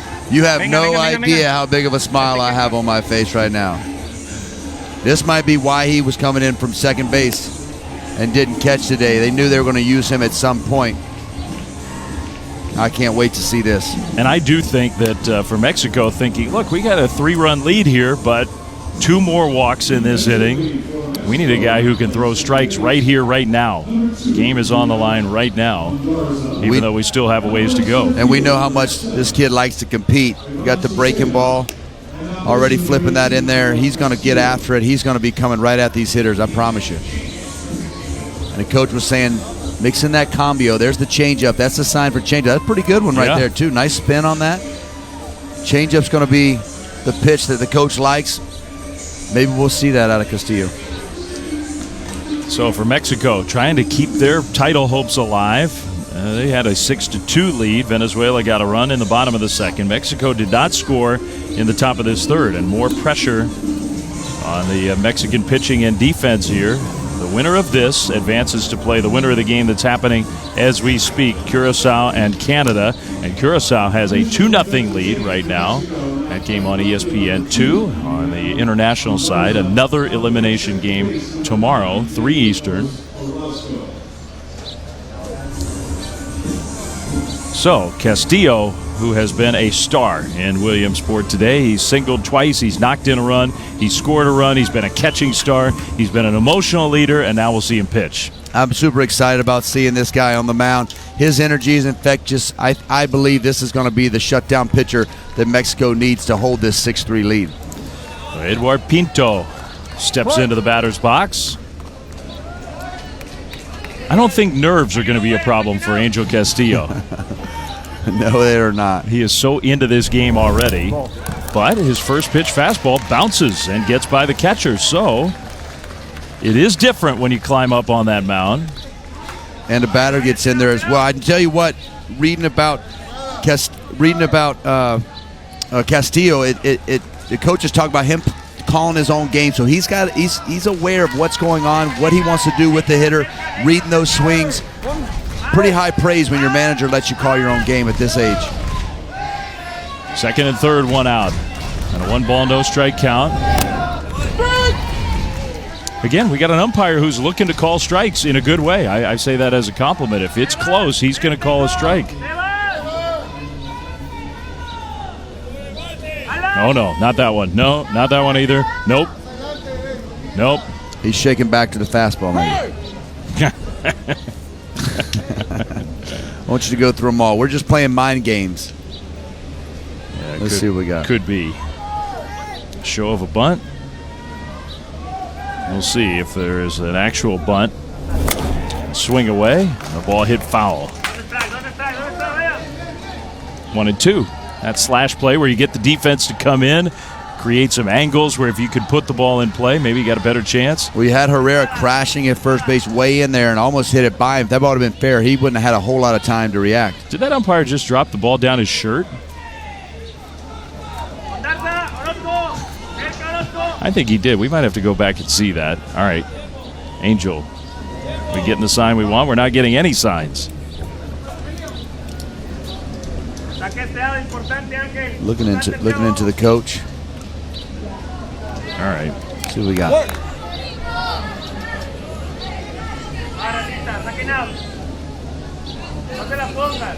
A 1-2. Strike 3 called.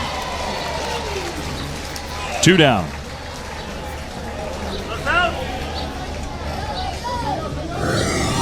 Little two-seam run on this fastball here. Just borderline down, but gets the call from the umpire, Lacombe.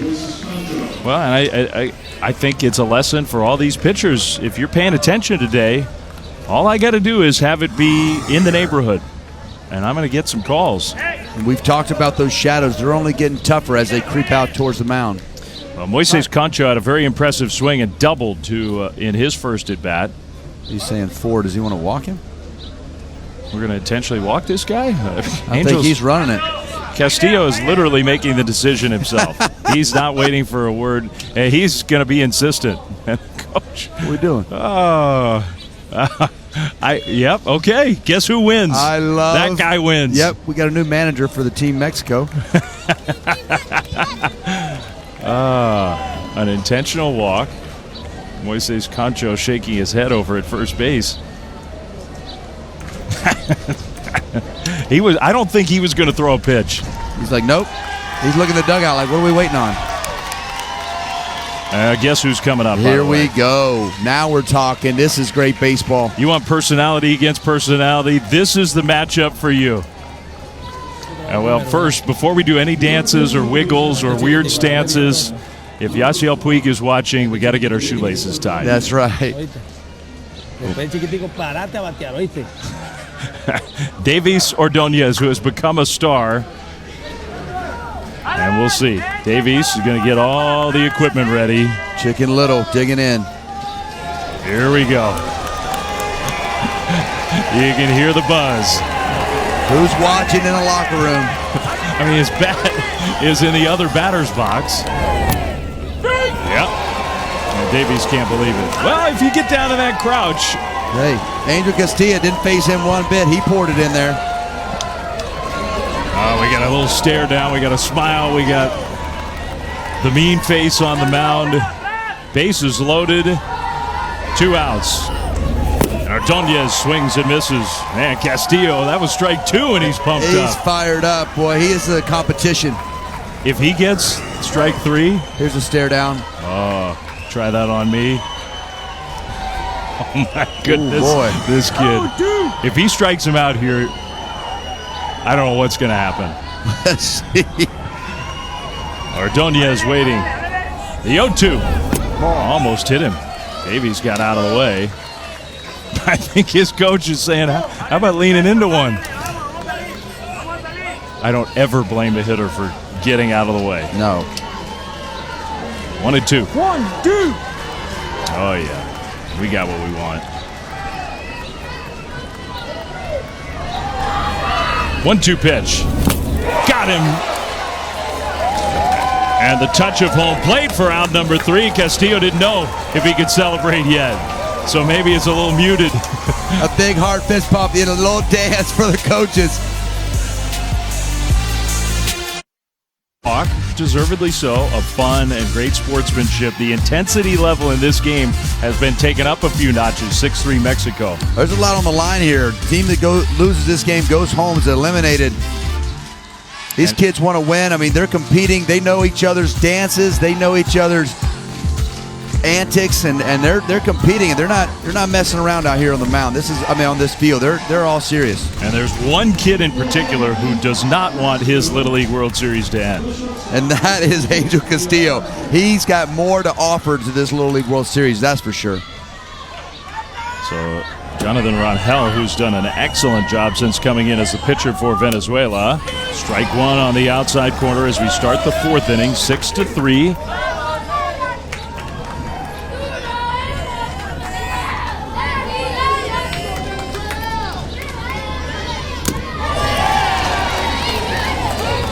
That's going to be the key to this game, I believe. Coming in, throwing strikes. Both these pitchers probably in here for the long haul. Rest of this game, who gives up the least amount of walks, no free passes, come out ahead of this game. Well, I think you're right. That is right there for strike three. These pitchers are going to go until they can't go anymore. This was coming off the field. We got an even better look of Angel Castillo. Mexico's got the hips too. We know Venezuela's got them. And Delvis Ordonez, we've seen those hips move, but Angel Castillo had something to say about that. Well, the ball in the dirt prevented the big celebration, I think, on the mound on strike three. So he had to wait a few seconds till he got back toward the dugout. He had to coach his catcher on what to do with the ball, right? Step on home plate, step on home plate. Yeah, he never turns it off. 1-0, the count to Garza. Jesus Garza, who has been the catcher today for Mexico. And you said it, and I'll echo what you said. Already a run batted in for Jesus and a run scored. What a luxury to have two catchers. Jesus has done a great job behind the plate, just like Castillo has in the first two games. Well, we've seen the trouble a little bit, the struggles behind the plate for Hendrik Maestro for the first time. Some tough pitches, really not his fault, but that's what matters. You can't give up those extra bases there when guys get on. One little ball gets by and gets a guy in scoring position. You give him away those free runs on easy outs. It's gonna spell disaster.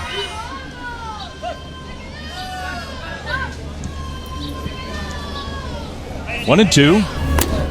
Strike three called again. He has got that fastball down away, locked in with two strikes.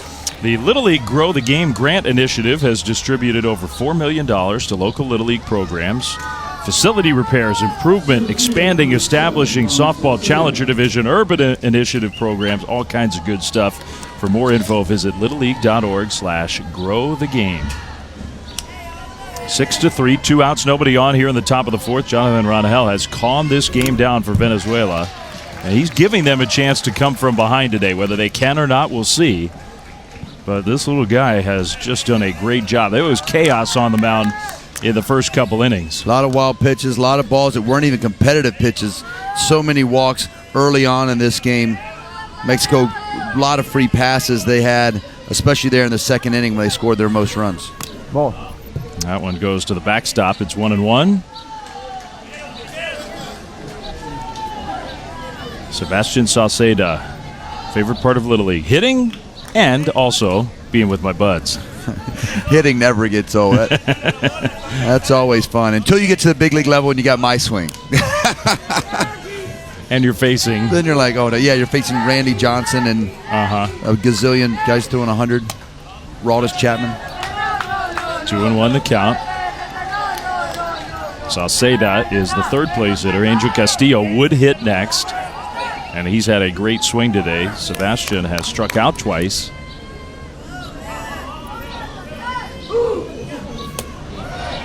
Just inside. 3-1. I think the catcher, Hendrik Maestro, asking the umpire where that was. Even with maybe a little bit of a language barrier. Anyway, he might have been asking about the count. I think they both were asking about the count. I know Sauceda was. 3-1 pitch is ball four. So that allows Castillo to hit with a runner on here in the fourth inning. Mexico's got a chance to add to their lead. He wants the same bat. I love sharing the bat. That's just old school Little League. Now everybody's got their own bat and nobody uses it. And I love drop the bat. We're going to share the bat. You got a new bat. I like your bat. Let's do that. Castillo, who is 2 for 2, 2 singles, a run scored, a run batted in. Ball. High and tight. That will not phase this kid. Davies, an interested observer. Sebastian down at first base, their fastest guy on the Mexican team. Looking for him to throw down there. Big cut. And that's worth pointing out again, because if Castillo hits another line drive into the outfield, I think we're going to see Sebastian Salcedo with 2 outs, off and running. Jose, he's got that same look, doesn't he? He looks excited, intense eyes, competing. Right there, 1-2. Good pitch. Outfield's extremely deep out there, trying to prevent Salcedo from getting all the way around if the ball does get hit in the gap. If Castillo could pull the ball down the left field line, you got a lot of room in straightaway left field. 1-2. Now time. Seen that more this year. They want to replay this sign, but you see the outfield playing deep and to the off pull side, opposite field, knowing these kids aren't going to pull too many of these hard throwers. 1-2. That one is hit well to right field. Fuenmayor is there, though, and he misses it. I think he lost it in the sun. Salcedo comes around and he'll score. And Angel Castillo into second. It's 7-3.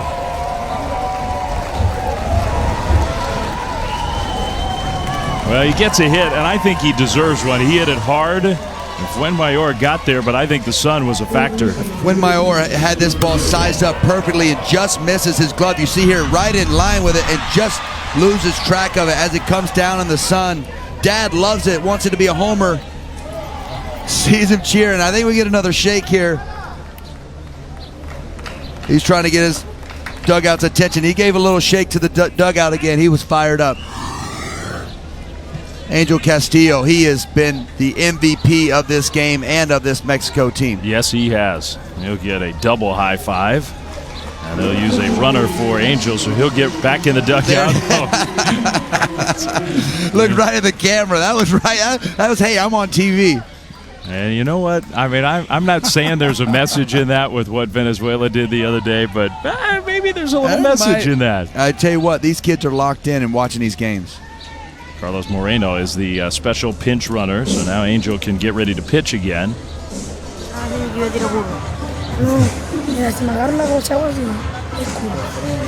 ¿Oíste? ¿Ya entendiste? ¿Entendiste? Y vos tapate. Ok, vamos pues, vamos. De ahí la señal vos, la señal.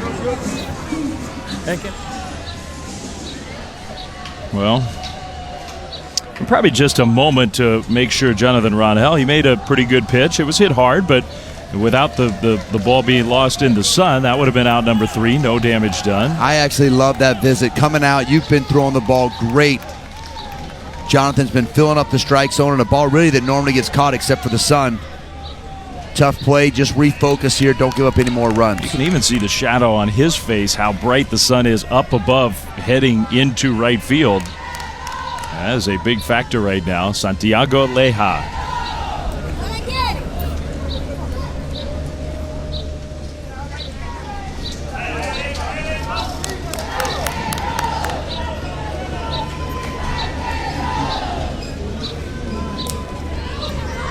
All right, time to play.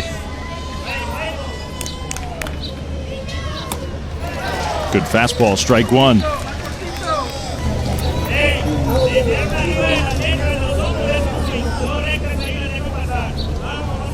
It's a sight to see, the Eiffel Tower. Someday Santiago's going to get there.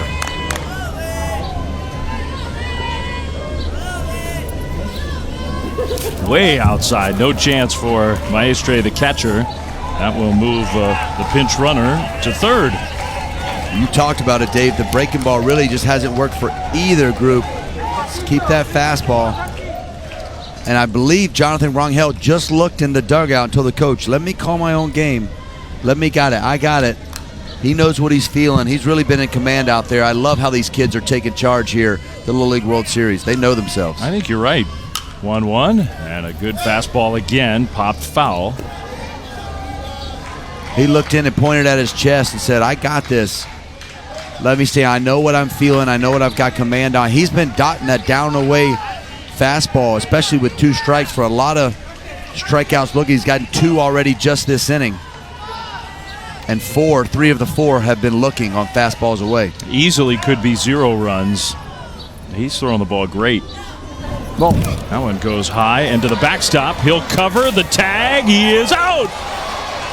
What a play between Hendrik Maestre and Jonathan Rangel on a wild pitch that got to the backstop. And Mexico is wondering, are we going to look at this or what?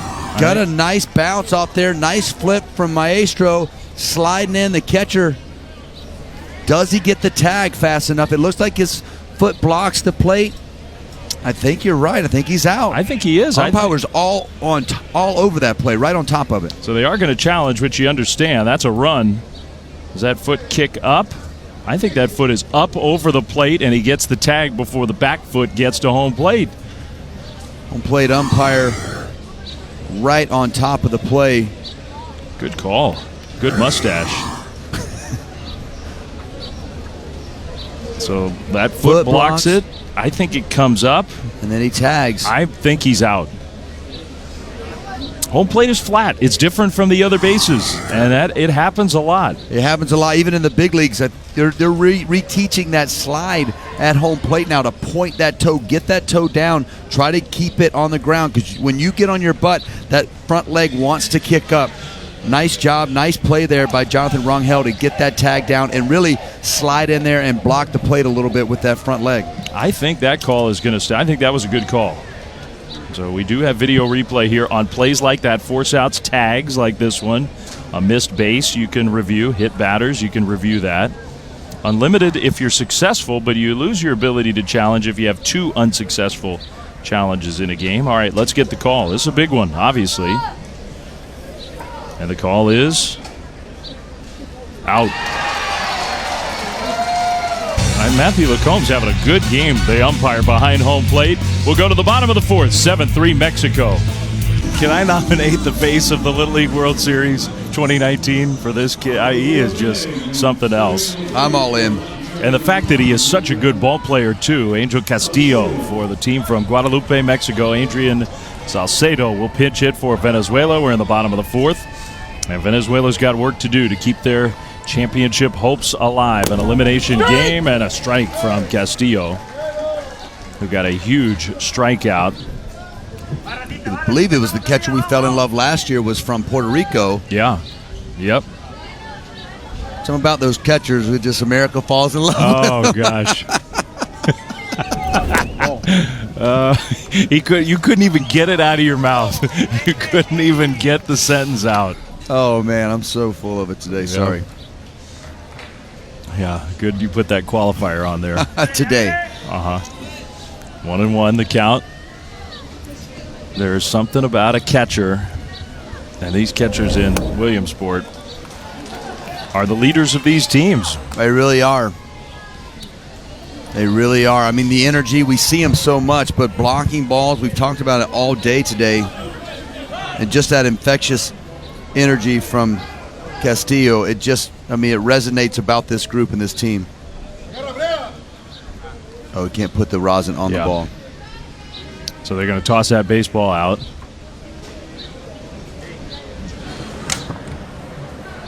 Guys, we've been talking about Angel Castillo so much in this game. You got to find out more about this kid. You got to talk to the parents. I was just speaking with mom, Azucena, father, Jose. Mom, first descriptor she says was, he's bien comelon. He's a big eater. Favorite food, not carne asada, mole, something you'd expect. Pizza and burgers, proving that some things truly are universal.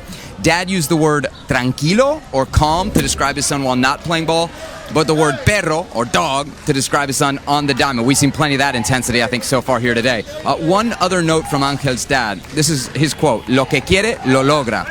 Whatever he sets his mind to, he achieves. That, to me, speaks to the determination. I think we've seen a lot of that as well this afternoon. It sure seems like it. That one hits the pinch hitter. Where'd that get him? Right on the elbow guard. Ouch. Didn't even flinch. Well, that elbow is almost out over the plate. He didn't move that thing. Look at this. Little two-seamer. Whew. He's not moving. What a great interview by Sebastian. Get more in-depth there on Castillo. I love hearing, you're right, burgers and fries. That's pretty much universal, right? Some things about that interview were new and surprising. Some things I kind of figured. Angel, he is a determined young man. So we get a pinch runner at first base. So that's a Palmo who comes back in the game after Salcedo hits for him, gets hit, and now Palmo will run. Well, this is a guy who's probably had the best swings overall for Venezuela today. 2 for 2, Randy Soto, a double, a single. Take strike one.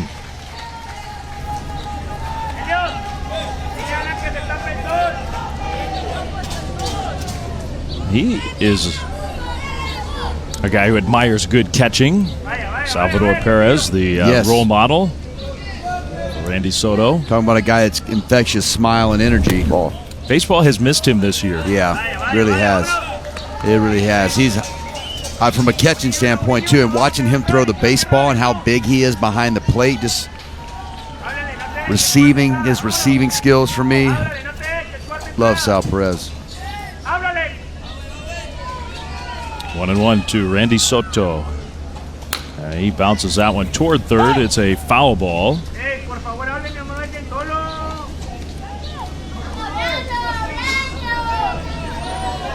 The top of this Venezuelan lineup and might have his work cut out for him. You got to get these guys, the bottom of the order, out. Not let this group come back on you. 4-run lead, bottom of the fourth. These guys got to get top of that lineup can hit. Yep. This is a good opportunity here for Venezuela. Just missing. That was maybe the best one of those that Angel Castillo has thrown so far. Some things never get old. You look in the dugout at your coaches if you think the umpire missed it. Backdoor breaking ball here, just kind of comes around the plate. Catcher frames it nicely, but just doesn't really come back for Matthew behind the plate. 2-2. He tries it again and gets the call here. That's strike 3. And Soto cannot believe it. Out number 1 here in the bottom of the fourth inning. Meanwhile, the other international elimination game going on right now. Look who is at the plate. That's our boy. This could be an opportunity for our sales team. There's a sponsorship opportunity here. A live beef dip look-in. I like the exclamation point. That's good. That's Matt Shanley, who gave himself one of the best nicknames here in Williamsport. He and Canada trailing 4-0, but a chance for the big slugger for Canada to do some damage. When you look in the mirror and see beef dip, I'm a fan. That is literally what he told us, was that how'd you give yourself that nickname? Well, one day I looked in the mirror and I said, that's beef dip. Oh, you can't make that up. That's my kid, and mom's even, she's going with it.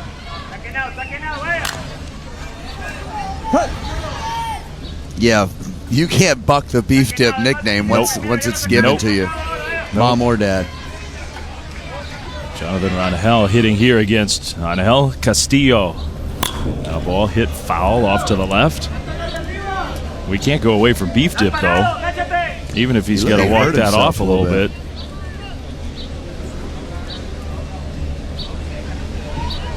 Hopefully he's okay. I don't know, though. Ball. Nice take. Jonathan Rangel, just nice take on that back foot breaking ball. So we promise we're not abandoning beef dip. We're going to give him a moment. I don't know if I'm ever going to hear beef dip again and be the same, not chuckle. Ball. 3-1. Well, all of a sudden, Castillo is throwing a lot of those off-speed pitches. A lot of breaking balls, that changeup we've seen. Got to come right at him. You want strikes, make them put it in play. We talked about it already at the bottom of the lineup. Then now you're back at the top. You got to make these kids hit their way on. He got that call on the strike 3 to the last hitter, Randy Soto. Maybe that's motivated him to throw a few more. On the ground, base hit. Rangel with a nice swing and a single with 1 out. This is the spot for Venezuela.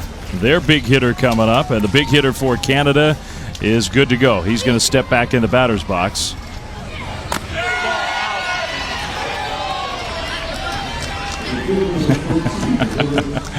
So it's a 2-ball, 2-strike count there. Here it's going to be a fresh count for Davrik Fuenmayor. We got 2 international elimination games going on at the same time, which doesn't happen very often, and not this time for Big Matt. So he goes down swinging. Curacao in control of that game here. Mexico is as well for now, but Fuenmayor, who has homered already in this game with 2 on and 1 out, takes a strike. Nice breaking ball there from Castillo. Flipping that in. If he gets that going with that fastball he's got, could be trouble. Ball. Davrik didn't even flinch on that one. Inside, 1-1.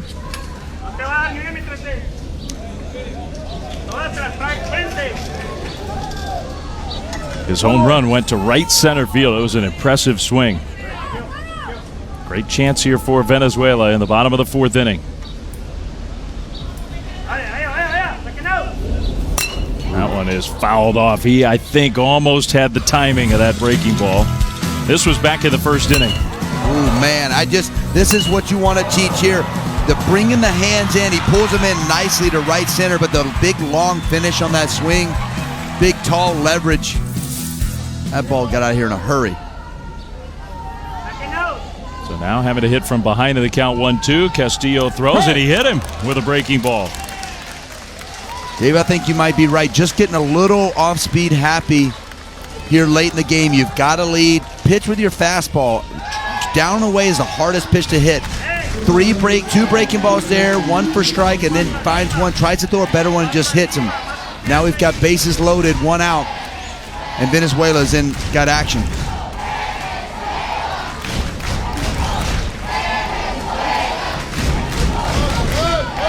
Tying run at home plate, and it's a kid who does have some power. Luis Atencio. And out time.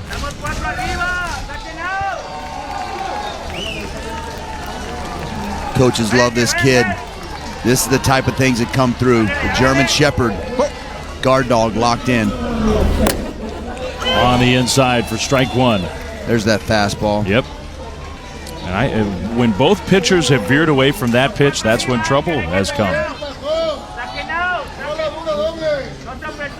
Atencio 1 for 2. Took that breaking ball in the dirt.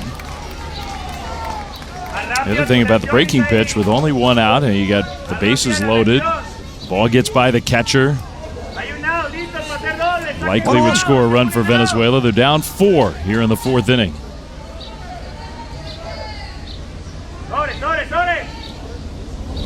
Ball. And it does get by the catcher. That was a fastball, but now we got chaos. The throw's going to go to second, and that will allow the runner from third to break home. A run for Venezuela at 7-4. You had 2 runners almost stacked on top of each other at third, but the throw went to second base, and that allowed the runner Apalmo to come home and score. This is such a hard thing for the catcher. You're so used to being able to throw down to second and get down there a lot faster. I've had this happen to me.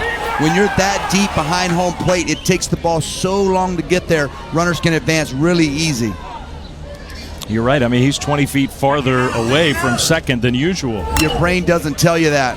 That one off the glove of the first baseman, Herrera. So another run scores. Dashing for third is Fuenmayor, and we got a ball game. It's 7-5.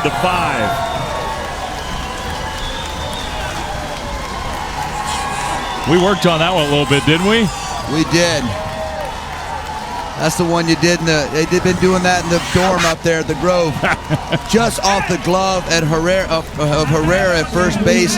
Runners move up. Good job of keeping it in the infield there by Elliot Sanchez. Just pausing. Great effort from Herrera at first base. Just out of the reach. Well, now we're going to have all kinds of conferencing. Quítame esa cara que ya te habíamos dicho que estabas parado totalmente 2 veces. Dos veces se han quedado parados. Concéntrense en el juego, estamos arriba en el marcador todavía por 2 carreras y ustedes concentrándose en la carrera de home. Pon atención en la carrera de primera base, ahorita están todos corre y corre y tú no sabías qué hacer con la bola. La mascota te va para atrás, todo te va para atrás, los piconazos te estás quedando atrás. Concéntrate en lo que estás haciendo. ¿Está bien? Vamos a tratar de hacer las cosas mejor. Estamos 2 arriba en el marcador. ¿Está bien? Pónganle listos. Acuérdense del equipo. Este equipo no es mío, ¿verdad que no? No. Ahora vamos a hacer las cosas mejor. Vamos para arriba, vamos. Isaí. All right, that is a stern message. Number 1, wipe that look off your face. I don't want to see any sad faces out here. Number 2, we got to concentrate a little better. Number 3, 2 on, 1 out. Do we know what the count is? Do we know what the situation is? Yes. And then are we scared? No. I love it. Great message. Great energy from the coach. Strike 1 from Castillo to Brando Fernandez. You got the tying run at first, 7-5 Mexico. You're in the bottom of the 4th inning.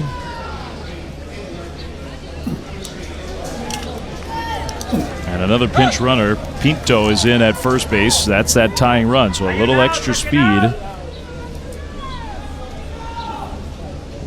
Eduard Pinto. First and third, 1 out.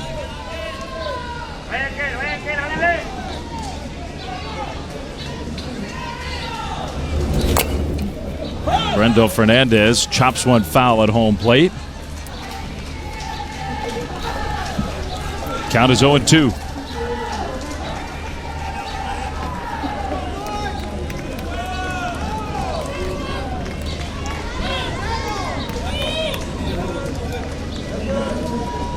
Well, obviously, these are very big pitches in an elimination game.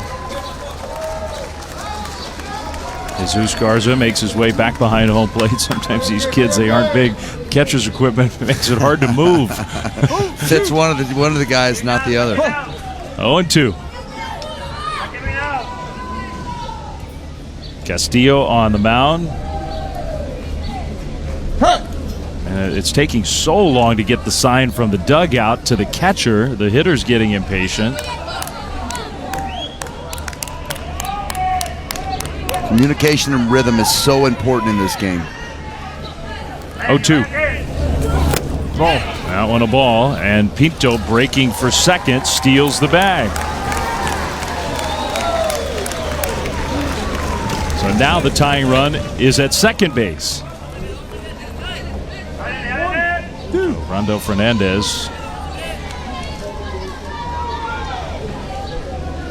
waiting for the 1-2 pitch. Ball in the dirt again. It's right around home plate. That was a great block by Jesus Garza. You know, we talk all the time on technique and blocking, but the bottom line is keep the ball in front. Tough, just in between short hop here, just rides up, gets the shin guard, but you know what? He was in position behind the baseball best he could. Great stop by Jesus Garza.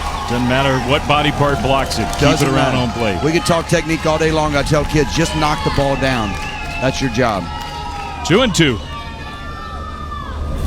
A big cut against the fastball. Nice swing up top. Looks like he's looking for the ball up.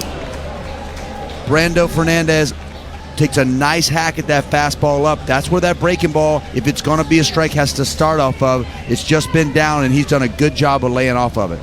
We had 2 balls thrown back to Angel. He was thinking, wait a minute, what's going on here?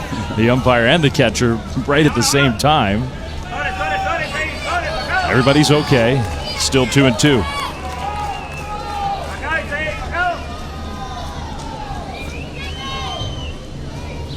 Ball. Keeps trying that breaking pitch.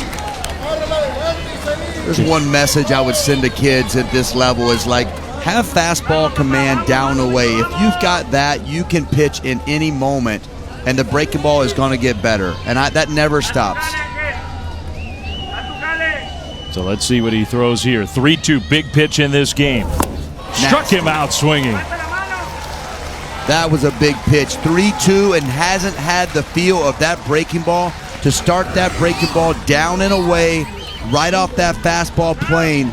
Big pitch in a big moment. Got an open base at first, tie and run in scoring position. Huge pitch right there for Angel Castillo. And you're right, that was just beautifully executed. So, now 2 down. And Ibrahim Ruiz is getting a pep talk before he jumps in the batter's box. Guarda la bola que esa pasa ahí, anotando. ¿Verdad que sí? Entonces, vamos a pensar que voy más a ti, vamos a ti.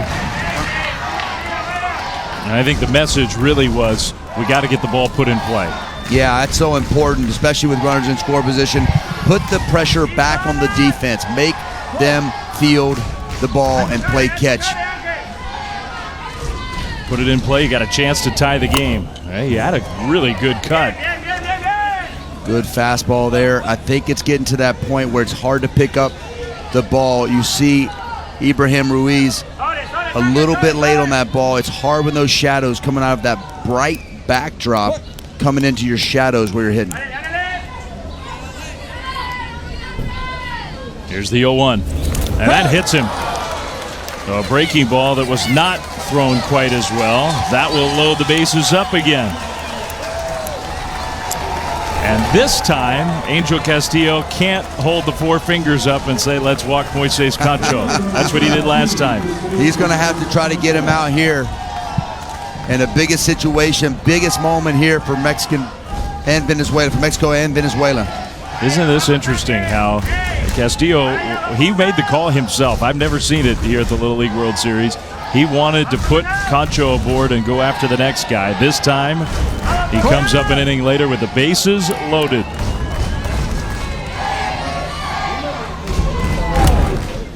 That's a strike, even though it was dropped by the catcher. That is strike 1. It's been a long inning for Jesus Garza behind home plate. A long inning for Angel Castillo on the mound.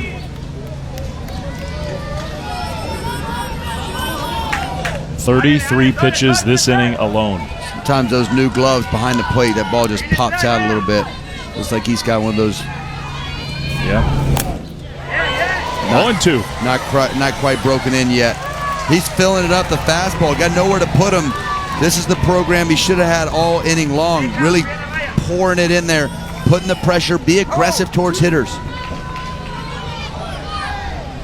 0-2. Will he go back with that breaking ball? Will he have command of it if he does? Going in. 0-2 pitch. And it bounced to second. Hop right there. And handled by Orozco for out number 3. Angel Castillo gets out of it. Venezuela gets a little bit closer, though. It's 7-5. Well, this elimination game has been intense. In the first inning, Mexico jumped ahead with a 2-run top of the first right away. And you're thinking, maybe it's going to be that kind of day. Well, Venezuela answered a 2-run homer, Davrik Fuenmayor, to the opposite field. Very impressive to tie the game. The big inning, though, for Mexico came in the second. They scored 4 times. And it was a combination of execution, little ball, daring base running, and some big hits. In the fourth, a great chance for Venezuela, and they capitalized on that chance to get a couple runs closer, but maybe the biggest pitch of the game with Moises Cancho at the plate for out number 3. Bases loaded. We've had everything in this game. Walks, strikeouts, great defense, home run. It's been a phenomenal game so far. We got 2 innings left to play. We do. 7-5 in the top of the 5th. The winner keeps their title hopes alive. The loser is eliminated and is finished here in the 2019 Little League World Series. Tomorrow, 3 Eastern, against the winner of the game going on right now, Curacao and Canada. So the 2 winners from today will play tomorrow. That ball, a big cut and a foul by Santiago Leja. 1-1. What a game we've had so far, back and forth. Both teams, a lot of pressure, great execution, base running. We've had a phenomenal game. When it looked like it could be out of reach, neither one of these teams have given up. Venezuela, we've talked about, been in this situation a number of times. 5 elimination games, have won all 5. To center field and caught. Ibrahim Ruiz with a nice play. That ball was sailing. He's got the sun to fight. That was not easy. That was a line drive rocket right at him. I thought that ball had a chance to get over his head. Does a nice job of getting behind it and fighting that sun. So, 1 out. And you got to give Jonathan Rangel a lot of credit. The shortstop for the first part of the game. And Venezuela just was struggling to find any consistency on the mound. He has come in and settled it down. He's throwing strikes. He's actually picked up the pace of the game a lot just from strictly throwing strikes. The hitters from Mexico are coming in, being more aggressive, more balls in play, relying on his defense. He knows how important that is, being a shortstop. Really, really been effective here for Venezuela. The only run that scored was on a ball that was hit hard, but it would have been caught if not for the tough sun. So really it could be 0, and who knows, that run could end up being the difference in this game. Herrera, big cut for strike 2. Marcelo Herrera, 0 for 2 so far in this game. Not happy with himself after that last swing. No balls, 2 strikes to count. He is digging in. It fights that one off, foul. The sun is tough even for the fans. That ball was hit toward the right field side, and you saw fans fighting, looking up into the bright sun there, trying to find that ball. When you look out there, any of those fans, especially out there in right field, over the right field wall, everybody's got on sunglasses out there. And that was a great look there. That was a great look from behind right field of how bright it is. 1-2.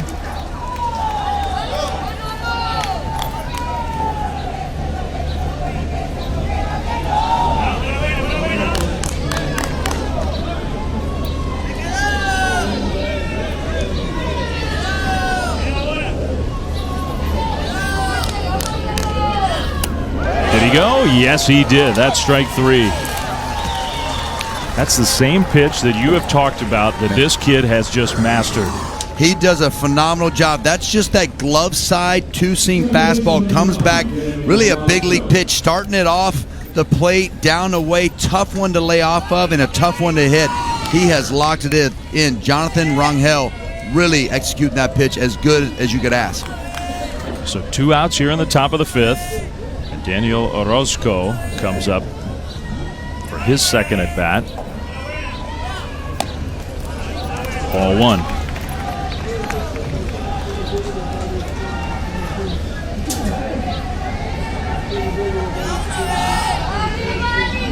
First time up, walked and scored a run. A little late with that swing. It's 1-1. That high fastball just got on him a little bit. It is tough. Look at this. Look at this shadow. We had sun bright and immediately in the shadow, especially upstairs. You don't know if that's a breaking ball or a fastball. Yeah, tough one to lay off. Yeah, right there too. And if you're the pitcher, maybe you decide, let's just keep going up there. I love the fact he's going up early, and now that backdoor 2-seam fastball down the way, that's been his bread and butter, and the hitters don't pick it up. The fastball up is middle. Here we go, set up outside. And got him with the fastball. Another good inning on the mound. Venezuela trying to claw back in this elimination game. 7-5, Mexico leads. From Maracaibo, which has won 5 straight elimination games. If you go back to the Latin America Regional and also here in Williamsport, there is an intensity to this game right now, an elimination game on both sides. We have gone back and forth, and Venezuela comes up here in the bottom of the 5th, trailing by 2, 7-5. And ball 1 from Angel Castillo to Hendrik Maestre, the catcher, the 8th place hitter. And this is, you've talked about this so many times, when you have the bottom of the order starting an inning, if you can get a base runner or 2 and set things up for the top of the lineup, where Venezuela has had so many good at-bats today, that's your recipe for a big inning.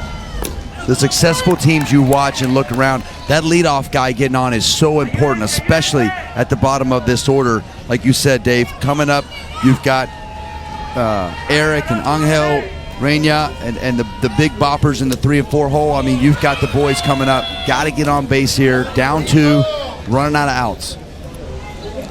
So 2-1 the count from Angel Castillo, who's now thrown 50 pitches. So he still should have plenty to get the final outs in this game. That one called the ball. That was close. We talked about the shortage of pitching they have and need to get back to Wednesday if they think they're going to have a chance to get their ace back on the mound, Santiago. But he's done a pretty good job. I think just having that fastball command and trusting that fastball. Too much off speed for me at times. That's a strike. 3-2. So a full count, 3-2. And I maybe got the benefit of a call. Maybe. I mean, there have been some close ones. Yeah. Full count, 3-2. Big pitch here to Hendrik Maestre, leading off in this bottom of the 5th, and he hits that one foul. All the strategy, I mean, we see it in the early rounds, right? Gamesmanship of when do I take a pitcher out? How do I preserve eligibility? That's out the window. Right. It's an elimination game. If this is my guy, I'm going with him. Anything you got to do to win right now just to get to tomorrow. We'll figure it out when we get to tomorrow who's going to throw. You never know what might happen, but you got to win today, and especially when you got the lead. 3-2. That one goes behind the hitter. Did it graze the bat or the arm? I think it hit him in the arm. So that is officially a hit batter, and that's a base runner for Venezuela. Sports Center with Kevin Nagandi, 6 Eastern, right here from the Little League World Series. So he's going to break down the best from Williamsport today. The AP Top 25 came out in college football, and then the 49ers Broncos getting you ready for that game, which we will have right here on ESPN tonight. Sports Center, 6 Eastern, right here in Williamsport. Kevin is getting ready. Well, the pitching coach likes to talk for Team Mexico. Relájense un poquito, diviértanse un poquito más, no hayas que hacer tú para alivianarte. Concéntrense en hacer las cosas mejor, más listos para hacer las cosas bien. Si ustedes no tienen carácter, pónganle un poquito más de carácter, más confianza. ¿Qué van a hacer ahorita con Correa en primera? Doble play. Van a tocar la pelota y pónganse listos para hacer las cosas bien. Acuérdense, buenos tiros, un poquito más de carácter, Isaí. Vamos, no te equivoques con los picheos. Lo que esté cerca. Marcelo. ¿Está bien? Arriba de la cabeza, arriba de los grandes. Lo que esté cerca ahí. Vamos a tirar el strike, vamos. Vamos, todos arriba, All right, so a couple different messages. Have fun, but also what? Relax, concentrate. It's all have confidence. Be smart. There's a lot of messages there we heard. Have fun. It's always fun. Yeah, do this, do that, but have fun. Like, which one is it? Sure, Coach. Well, now, strike one to Brian Apalmo, the 9th place hitter. Davies Ordonez, Mr. Shimmy, is the pinch runner at first base. Davies with the tying run at home plate. Bunt, and a good one. Going to be a tough play. The throw is off the glove, and it starts to roll away. Ordonez coming to third. He'll stop there, and Apalmo will stay at first. Nobody out. The tying run is aboard. What a great bunt laid down by Apalmo. Makes it a tough play for Santiago at third base. Great bunt, drops down, but you can't see the sun at first from the first base. We talked about the sun in right field. It's also going to play from the shadow here right to the first baseman at the sun. Sun's hitting right in the eyes as it's a high throw as well. He looks directly in the sun and just tips off the top of his glove. And they charged an error on that play. I don't even know if it was a sure thing if the throw was caught, whether he was going to be out or not. It's always a tough play with that second baseman coming over. And they charged the error. Dark shadows. Yeah, the second baseman. That's a tough error. I guess if he caught it, he would have been out. Yeah, he would have been out. I guess he would have been. That was a terrific bunt, though. So now Randy Soto. We just had a meeting. Now we're going to call time and set the defensive signals. First and third, whether to throw through. You would assume they would try to throw through and get that out. You don't want that runner to get in scoring position, especially when you're up 2. Yep. So first and third, nobody out. Great chance here for Venezuela, trailing by 2, 7-5. Angel Castillo throws strike one. And you can tell that the defense is on high alert for a running play. You got speed at both bases, first and third. Randy Soto has had good at-bats all game long.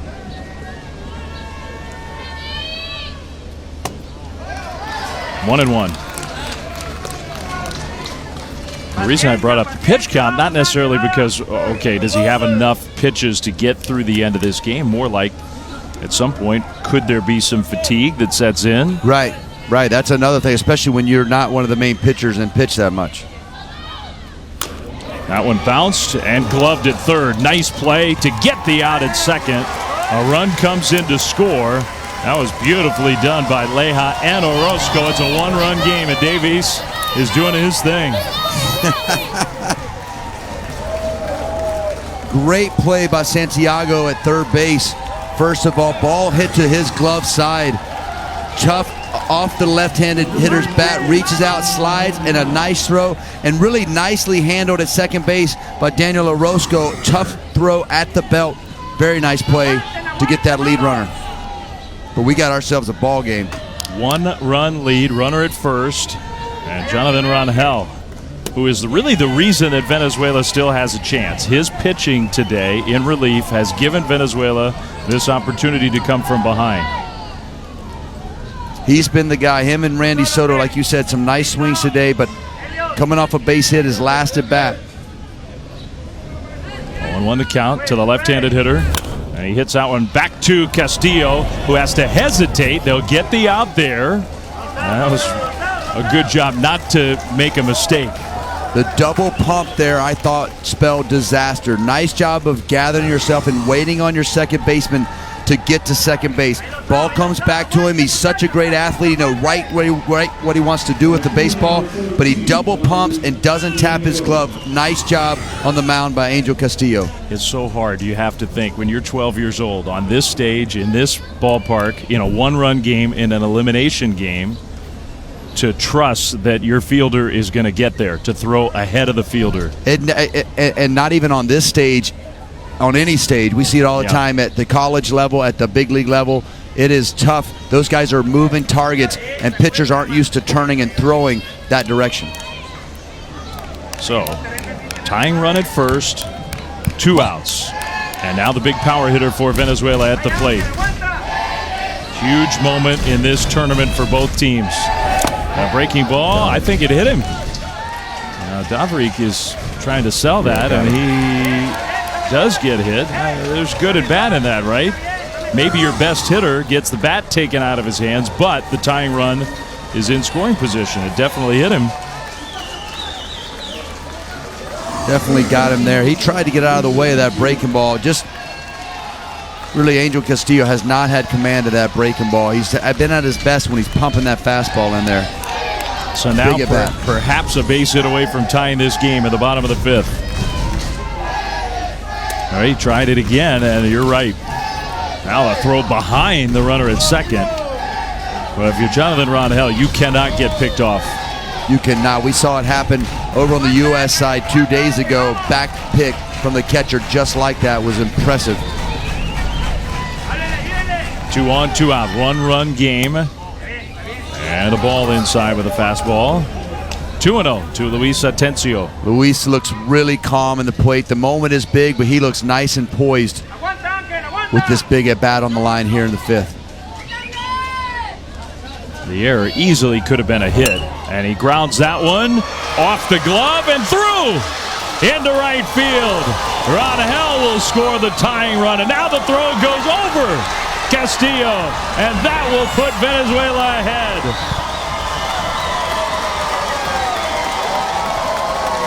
Eight to 7. The team that has staved off elimination so many times is still alive in this Little League World Series. These boys are going crazy. Nice job staying inside the baseball.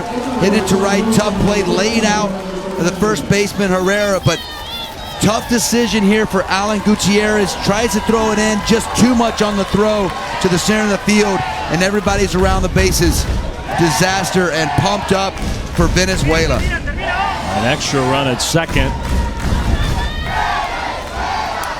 That one fouled back. Rondo Fernandez. He was excited. That was a big hack. He was swinging at anything up there. The adrenaline is pumping right now for this Venezuelan group. Trailed by 4 runs back in the 4th. It was 6-2 Mexico. You could have seen the Venezuelan coach Luis Gonzalez down there at third base was jumping all around when that ball got away and they tied this game. Amazing. That one almost hit Fernandez. It's 1-1. Well, the hit batters have definitely been a big factor with Castillo on the mound, and almost all of them have come with that breaking ball. The hit batter of Fuenmayor is the go-ahead run right now. 1-2 to Brando Fernandez. Amazing. 2 runs in the bottom of the 4th, 3 here in the bottom of the 5th. Back from 4 runs down. They were down 6-2. They were down 7-3. Fernandez is still alive. Now they're 3 outs away from staying alive in this Little League World Series. And you mentioned it, Dave, talking about the trouble that Mexico, or how Mexico got their big inning was with the walk, the free passes. That's really bit them in the rear end with these hit by pitches here in this inning. Yep. Different way to issue a rally for free. 1-2, hard ground ball and stabbed by Leja. Santiago throws him out. Well, what a game we've had here on the international side. Venezuela down by 4 just an inning ago. Luis, whose family is watching back in Maracaibo, and Venezuela's got a chance to win it. The Little League World Series is presented by T-Mobile. Home or away, T-Mobile now connects 99% of Little League families on America's network. And in part by Philadelphia Cream Cheese. It must be the Philly. And Hyundai.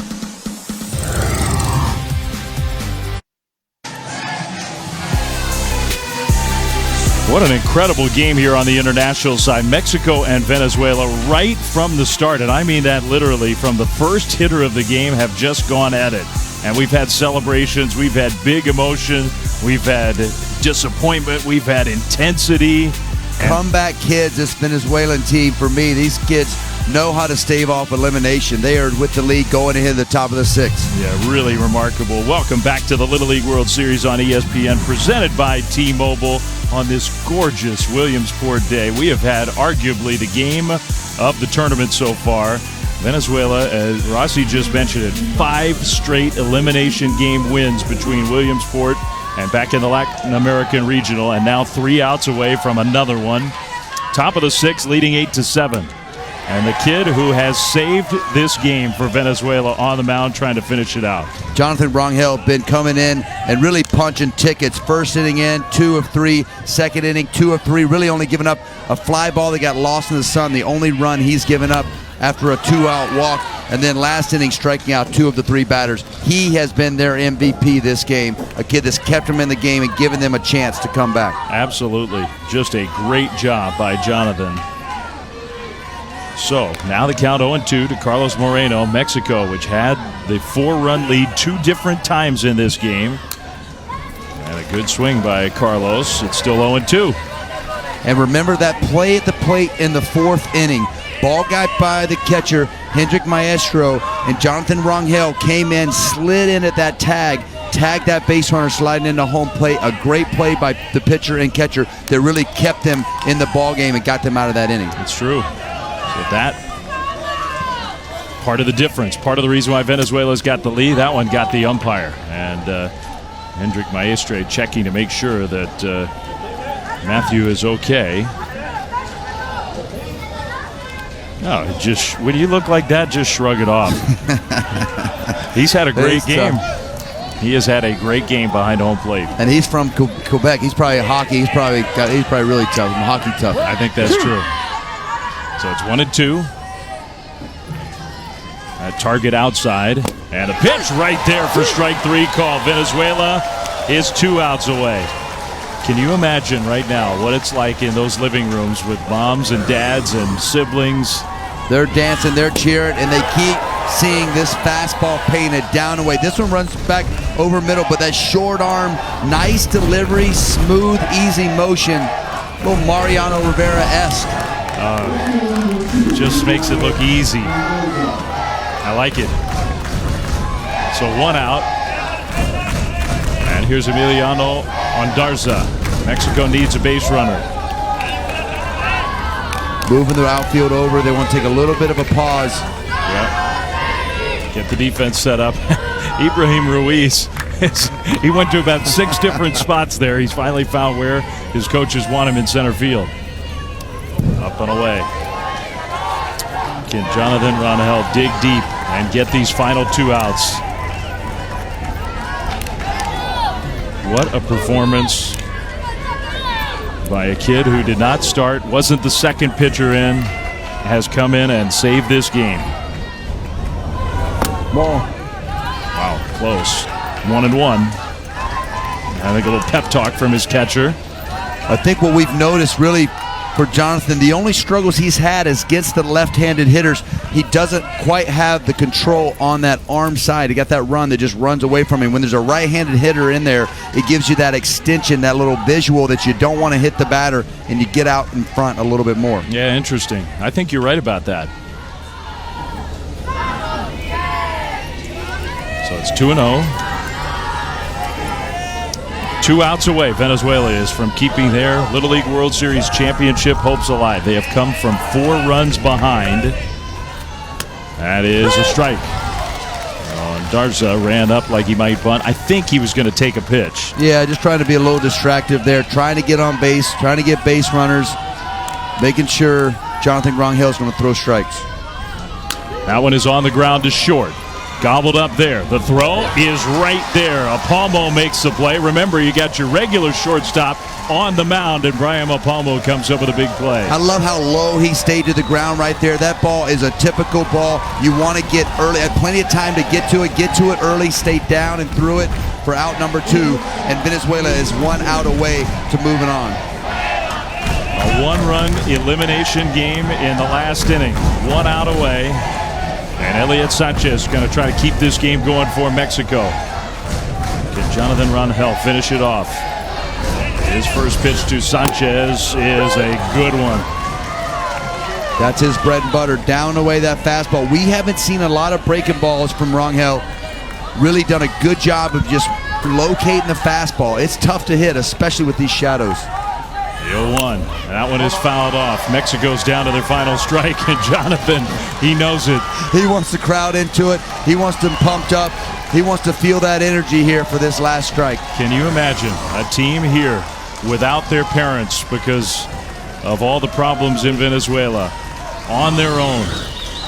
1 strike away, and that one went right over Elliot Sanchez. That's exactly what happens when the adrenaline starts pumping. You get out of control of your body. But you're right, Dave. When you get this kind of energy from these fans, the Venezuelan fans that have come from all over the country to support their country and this team and this group, just says a lot. Feeling it.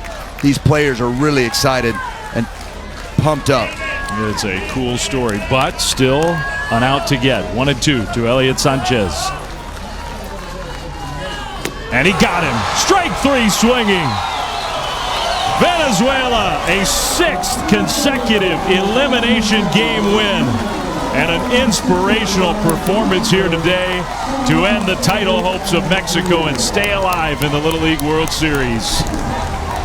I really thought this game was going to be over after that 2nd inning, and Venezuela is used to being down, coming back in the elimination games. These kids fought hard. Jonathan Rangel, we can't say enough. Largest comeback in the 2019 Little League World Series here for Venezuela. What great character from these kids. And that kid, Jonathan Rangel, was just awesome.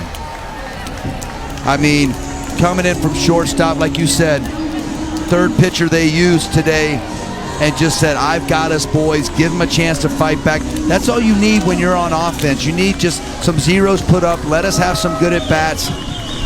Mexico couldn't quite put the nail in the coffin to end these kids' trip here at Little League World Series. Great fought battle by both teams. Really impressed with both groups here today. What a great game we had. And now a moment to contemplate what they just accomplished. Really, really remarkable. They were down and out today, weren't they? It felt like this game was over. And then Jonathan Rangel toes the rubber, and this is exactly what he does. 4-seam fastball, just running over the outside corner, back to the middle, and we're fired up. Hendrik Maestro battled his tail off back there behind the plate. You see the emotion from these two. Vamos, let's go. We're fired up. Venezuela moves on. They earned that celebration. What a game. What a hard-fought game on both sides. And this one had it all.